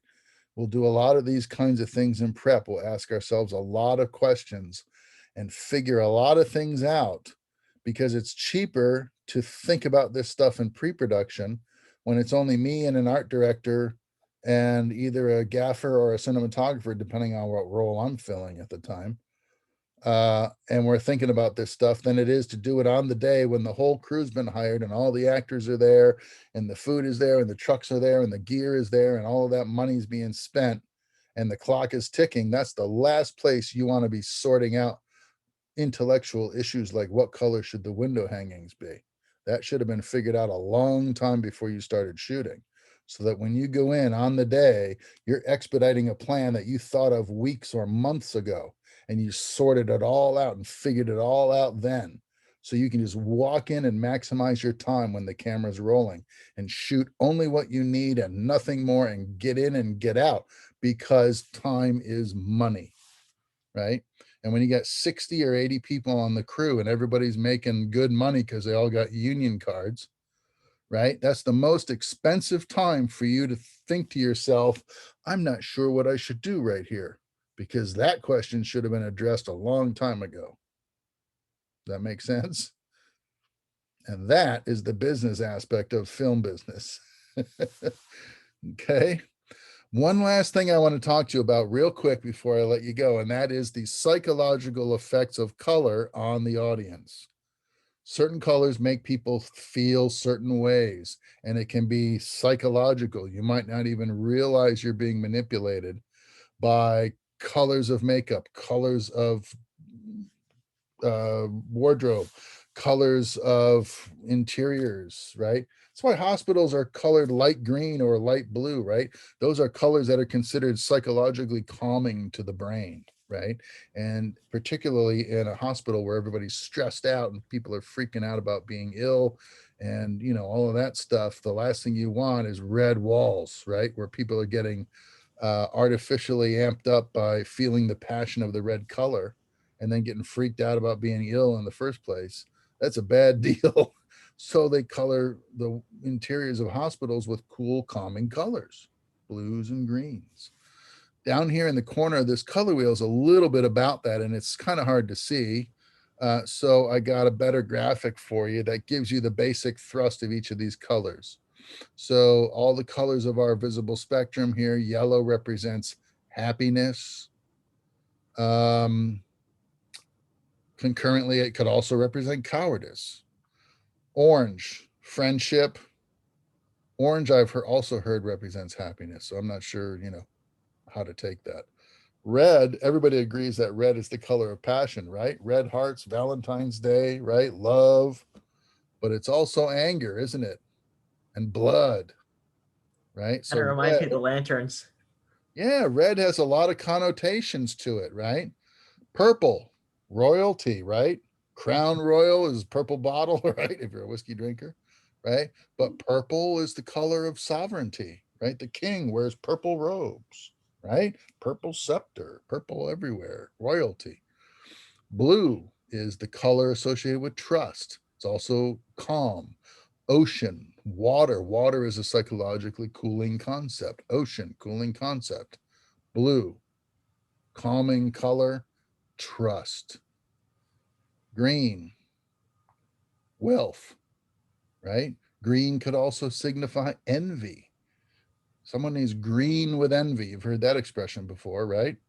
So green might mean envy and might mean money. You don't know. You assign what you say green equals to you in the context of your story. In your story, green might mean somebody won the lottery. All right. Or it might mean somebody is jealous that they got a better looking boyfriend or a bigger house or a faster car. Right. Green could mean envy. Brown, they're saying, is a comforting color. I don't know. Brown is a natural tone, so it signifies nature in a lot of ways. I personally find nature a very calming concept, so I can buy into the notion that brown is a calming color. But for me, brown is also a muted tone that symbolizes earthiness or groundedness, right? I had to look into it a little bit, but it kind of looked like gray to me for a second there. Yeah, if you blink your eyes fast enough, it could be gray. Gray is a tone. Black, white, and gray are considered shades or tones, right? And although we use them interchangeably to refer to as colors, more accurately, white, gray, and black are tones or shades and should be referred to as such. Black, therefore, has a symbology all its own. Here they're saying black is the symbol of power. It could also be the symbol of the aristocracy. It could be the symbol of success. It could be the symbol of luxury. Black velvet is considered very luxurious, right? A black Cadillac used to be the symbol of success. A black tuxedo is stately. We wear them to get married, or we wear them to go to the opera, or well, people don't dress up to conduct politics anymore necessarily, not in tuxedos anyway, but it might be the color of a black and white tie party that you're going to go to. You're going to wear that black tuxedo, right? It can also symbolize what? Corruption. Okay, what else? It could symbolize death or misfortune. Death, Evil. sickness, evil. Yeah, right. Colors have a lot of connotations that are part of our zeitgeist. We know this inherently without even having to study it, but we may not be able to flag it in our minds until we've been taught about what the fact that color might have an emotional or psychological meaning behind it. And it's part of the reason why we pick colors when we create sets and we decorate them and we put costumes on our actors and stuff. You know, James Bond looked great in a black tuxedo in the 60s. That was one of his character traits, was the black tuxedo. He was always going to some kind of affair where the powerful and the wealthy and the therefore movers and shapers of the world who might have sinister ends intended might be attending a cocktail party, and he had to be there in his tuxedo to figure out who the bad guy was, right? You know, I mean, all of these things play into it. We're not just balancing exposures. We're not just taking a camera out, setting it up on a tripod and squirting it that way and hope we get something good. Everything that we're doing is predetermined. It is figured out. It's thought about, debated, planned, budgeted, right? Studied, compared, everything. Okay. So we have all of these variables at our fingertips, all of this means of expression at our disposal. Okay. And that's what, you know, cinematography is really about. How do you use these tools, and how does your personal taste and your personal judgment affect how you use these tools, right? And does it apply to something we associate with style? Does it look like something we associate with fashion? Is it popular, the thing that you do with your tools, the way you express yourself? Is it contemporary? Is it vintage, right? Certain colors are used in movies that represent period pieces, right? Cinderella Man. Any of you seen Cinderella Man? Yeah, Ron Howard. Cinderella Man's supposed to take place in the 20s. Like 20s. Yeah, Braddock, right? The Yeah. boxer. And so as a result, what do we know about the 20s? Well, all the photographs are black and white because we didn't have color photography back then. And a lot of the photographs have shifted tint with age, and they've turned brown with age. So we have Sepia. a psychological association with vintage photography and vintage era filmography as a sepia toned existence. So we pick colors that are earth tones, browns, blacks, and light greens, and beiges, and grays, right? To represent the tones of the Depression era, the emotional feelings that those colors evoke or elicit out of our audience that support our story. And then a story of a boxer who's down and out, and it's his last shot at providing for his family and leaving some money behind for them. It's his final shot. And so the lighting and the colors and everything have to resonate with that narrative, right? Does it make sense? Kind of reminds me a lot of both Vertigo and Schindler's List. Well, Schindler's List was a black and white movie. That's what I'm saying. They use color in both of those. Vertigo in its original form, so was Vertigo, right? But surprisingly enough, certain colors will resonate as certain shade values or tonal values on black and white film. For instance, not in Vertigo, but in What was that one? Schindler's List. No, where Hitchcock, where he kills her in the bathroom with a Oh, knife. Psycho. Psycho, right? Yeah. Psycho, the shower scene, right? Mother comes in with a knife and stabs the chick in the shower, right? And the blood swirling down the drain, right? And it's blood. And we're like, oh my God, you know what they used? Chocolate syrup. Chocolate syrup. Why? Because the fake blood they would have used didn't look like blood on black and white film. They needed something with a different tonal value, and the chocolate syrup was perfect. It fit the bill perfectly. So the blood swirling down the drain in Psycho is actually Hershey's chocolate syrup. I love that scene, particularly because it messes with your head. Because if you stop it frame for frame, you can tell that the girl is actually not naked. Yeah, there's a lot of stuff. And like Mother is actually Alfred Hitchcock in a wig and a dress. What? Yeah. So there's a lot of stuff. There's a lot of stuff going on in that scene. That is the sleight of the eye, the sleight of hand that filmmakers will use through the art of editing. We save our asses every time by covering for our mistakes and our errors. So yeah, but you are right in the sense that even in a black and white movie, we have to think about color. I'll give you a contemporary example. Okay, before the age of digital and before Roger Deakins embraced the Area Alexa camera, he was a dyed-in-the-wool film advocate who said he would never shoot digital in his career. And he shot a movie for the Coen brothers called The Man Who Knew Too Much, I think, with Billy Bob Thornton. The Man Who Wasn't There. The Man Who Wasn't There. Thank you very much. I got my vintage movies confused. The Man Who Wasn't There was a black and white movie shot on Kodak color film stock. And So was Mank this year. in post-production, the color was desaturated in the DI and pulled out of the images, right? But the images were color to begin with. And the difference between shooting black and white film, which Kodak was not making in motion picture stock at the moment, they had suspended their black and white production. Roger had to choose a color film stock that he could then desaturate in post and predict how the colors would react to desaturation. In other words, if you shoot certain colors on color film, they look great as colors on color film.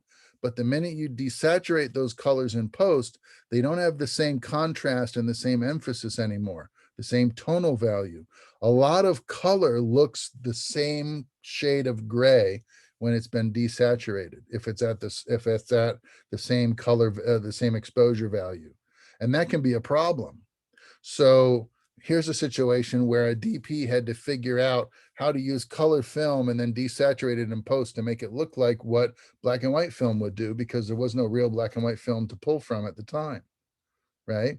And that's why when we started shifting over to digital cinematography, we started seeing companies like Red Camera, for instance, come out with what they called monochrome cameras. You remember there was a Red Epic monochrome camera that they shot all of the YouTube rattle and hum videos with.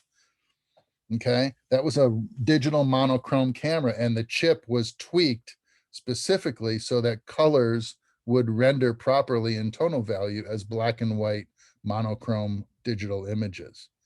So in other words, that was a camera that only shot black and white digital because the sensor had been adjusted to perform as a true black and white camera would with black and white film. Okay. That also reminds me of another Coen Brothers movie, Oh Brother We're Out There. Oh Brother We're Out There, where they shot most of the film in a nice like green and blue location. But once they got into the post-editing process, they converted it to a different hue of oranges and browns because they wanted to really capture that old South feel. Correct. That's correct. That was also Roger Deakins, and that was his first digital DI experience, was Oh Brother Where Art Thou, where they did all of that at Company 3 in Hollywood. Was it Company 3? I think it was Company 3. I think that was also one of the first times they had done that kind of redoing the whole coloring of an image. I don't know. Maybe I'm wrong. Yeah, and I'll tell you what, it opens up a whole new realm of possibility, doesn't it? And now we have LUTs and all that stuff. So make it look like that. think about what we're talking about. Think about what this represents in terms of the power of our creative media now. We've got the original way of doing things is still available. You can still shoot film if you want to. And all of this stuff I'm talking about becomes extremely relevant. And then you have the digital media where a lot of this traditional treatment of the materials has been translated and figured out and worked into the workflows of our gear. Our cameras understand immediately how to change CCTs, and our cameras understand about exposure and lighting, and we can do a lot with our digital technology. And then we can take it even one step further, because whatever we do in camera, we have nth degree control of in post-production as well. So we now have all of these avenues of creativity. And so the thing that I'm doing in this class is I'm trying to give you an anchor point, right? So that when you're way out there on the cutting edge of creativity with some new tool that might be 10 years from now before its conception, right? If you go out sailing, right? Sailors in the old days would never leave sight of shore, because once they did, they had no way of knowing where they were out in the greater ocean, right? And then somebody figured out the concept of a chronometer where they can say, well, I know if I always keep the sun on my left side and I sail for 2 days in that direction, as long as I turn around and put the sun on my right side and sail back for 2 days, I'll make it back to Madrid. But if I don't, I'm screwed, right? Before we had latitude and longitude all figured out, we had line of sight, dead reckoning, and we had time of departure and time to return. And that's how we did a lot of our sailing when we went out of sight of land. Okay. What I'm giving you is a dead reckoning by teaching you the roots of your craft, what was figured out and what was refined, and the entire process and what it means and what you can do with it, so that no matter what changes, you can adapt your understanding of the fundamentals to the new paradigm and embrace it and keep going. But you'll always have a way back. You'll always know where you started from. Okay. And that's cinematography 1 in a nutshell. Okay. That's all I've got for you, folks. That's today's lecture. Any questions or comments or anything that you need clarified? It's mainly on the mainly when we go, because we mentioned how black represents power. I want to go into a contrast of like white. Would that also represent power to a degree? What do you think white might symbolize in contrast with black? If black is evil and death and sickness, what might white be? Purity. Hope. Purity and hope and Hope. goodness. Yeah. That's why brides wear white, right? The bride is pure. The bride is hope for a better life. The bride is, well, you know, white. And then the groom is wearing a black tuxedo, successful. He just landed the prettiest girl in town and she agreed to marry him. And he's feeling like the most successful guy alive. And he's wearing his black tuxedo to symbolize that success, or the power, the stature that he had, the masculinity that he had to attract such a beautiful person to agree to marry him in the first place, right? These are the traditional psychological mindsets we associate with colors, right? Nobody wears a pink dress to their own wedding unless they've already done it once before, and then they're not supposed to wear white again, and they wear pink or blue or whatever, right? We have all these traditions based on color and what it means and what our rules and our mores and folkways are. And sometimes you have to deconstruct it a little bit to understand why things are the way they are, right? But pretty neat, huh?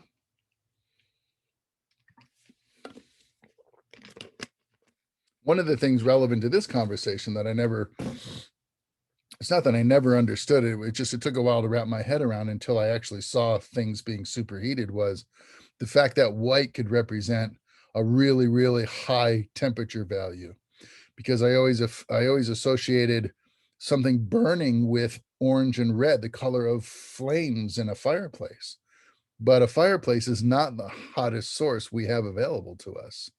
And therefore, you know, until you've ever gone to a forge, for instance, and seen molten steel being poured, or, you know, molten aluminum being fashioned or whatever, and you see that, you know, the colors and things that are possible by superheating these elements like that, then you start to understand the notion of color temperature and the fact that white represents a super, super hot value. The other thing that you might not realize unless you do a lot of experimenting with your cameras in terms of exposure is, you ever notice how, especially on your digital camera screen, when you overexpose a scene really badly, what do you see on the screen? White. Running apart. Everything's whited out. White. You see what we call a hot value or a clip value, right? Yeah. So even the notion with exposure is the darker exposure gets, it retreats to black, to shadow, complete shadow in the absence of light. And as we overexpose things, the colors start to desaturate to the point where they dissolve into white values that go well over 110% IRE, and they clip in their digital file. The information is gone, right? So you can kind of associate it that way as well. A hot exposure, we call it, would be an exposure that was overexposed, and it is degenerating towards white. And an underexposure is degenerating towards black. Okay. I'm tired. I have a quick question on Kino flow lights. Yes. Can they reach the same level of wattage as an HMI to where you could use it to light a scene from the back with like 12,000 watts or 18,000 watts? The only thing you can do, and wattage is cumulative, lighting is cumulative. A 100-watt bulb plus a 100-watt bulb does equal 200 watts of output, but it's 200 watts of output spaced over twice the amount of area. Okay. Kino flow tubes, while they are nice and can appear very bright in context to smaller fixtures like room lamps and small incandescent fixtures, 100 watts, 200 watts, you'll never get a Kino flow that is as bright as a 12,000 watt HMI. That's just not going to happen. But what you can do is you can bring in a whole buttload of them, and you can use a lot of Kino flows, and you can get a lot of light coming out of them. But what you'll get is just the potential for broader and softer coverage over a larger area. For instance, on Angels and Demons, we had green screens in the courtyard scene, the Piazza de Popolo, where the Pope goes out and he blesses the crowd and all of that. And we had sets built at Hollywood Park in Los Angeles. And then the whole place was encircled by green screens, about 650 or 700 feet of green screen. Okay. And you really can't light that with one light because it's real clumsy and hard to control.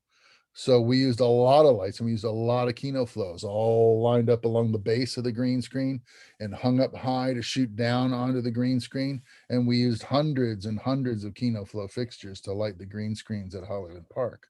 And so while we got cumulatively even more light than when we would have gotten out of a series of HMIs, we got better, more even, broader, softer coverage with the Kino flows than we would have gotten with the HMIs. And so they ended up being the perfect fixture for that. But if you're taking one Kino against 112K, ain't going to happen.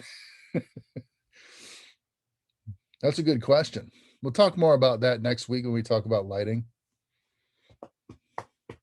Anybody else? This isn't a question for the lecture, but would I be able to talk to you real fast after we're adjourned? Yeah, this is still recording from the lecture itself.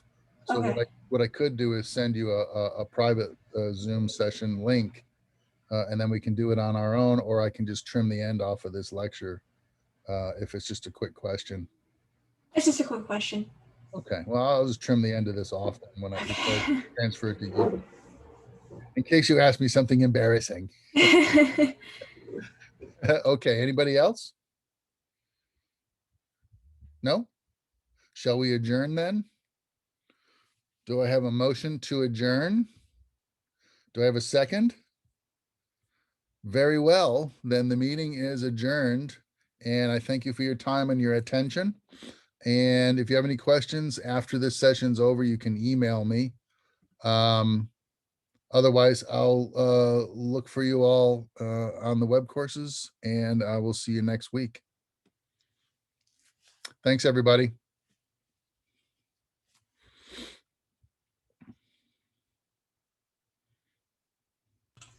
Hello.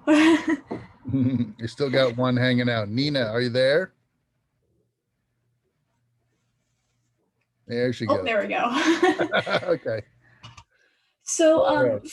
for last week's assignment or Sunday's assignment, the link I put in, I think I accidentally entered it wrong. Would I be able to just put the right link in the comments?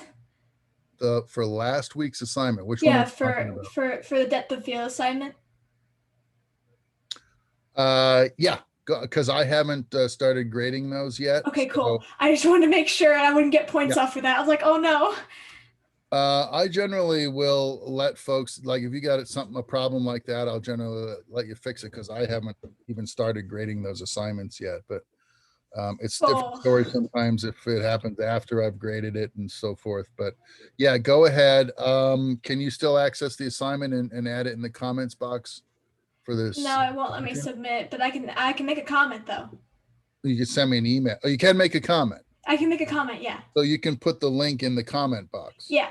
Yeah, you can do that and send me an email as a sort of redundant message so that I'm sure to get it. Okay. Okay, cool. Thank you And so much. I'll use that when I grade your stuff. Yeah, no problem. No worries at all. Was that it? Was that the question? That was it. That's all I want to talk about. Oh, okay. All right. Very good. Well, then your problem is solved. Thanks for attending tonight, and I'll see you next week. Thank you. Have a good night. Good night.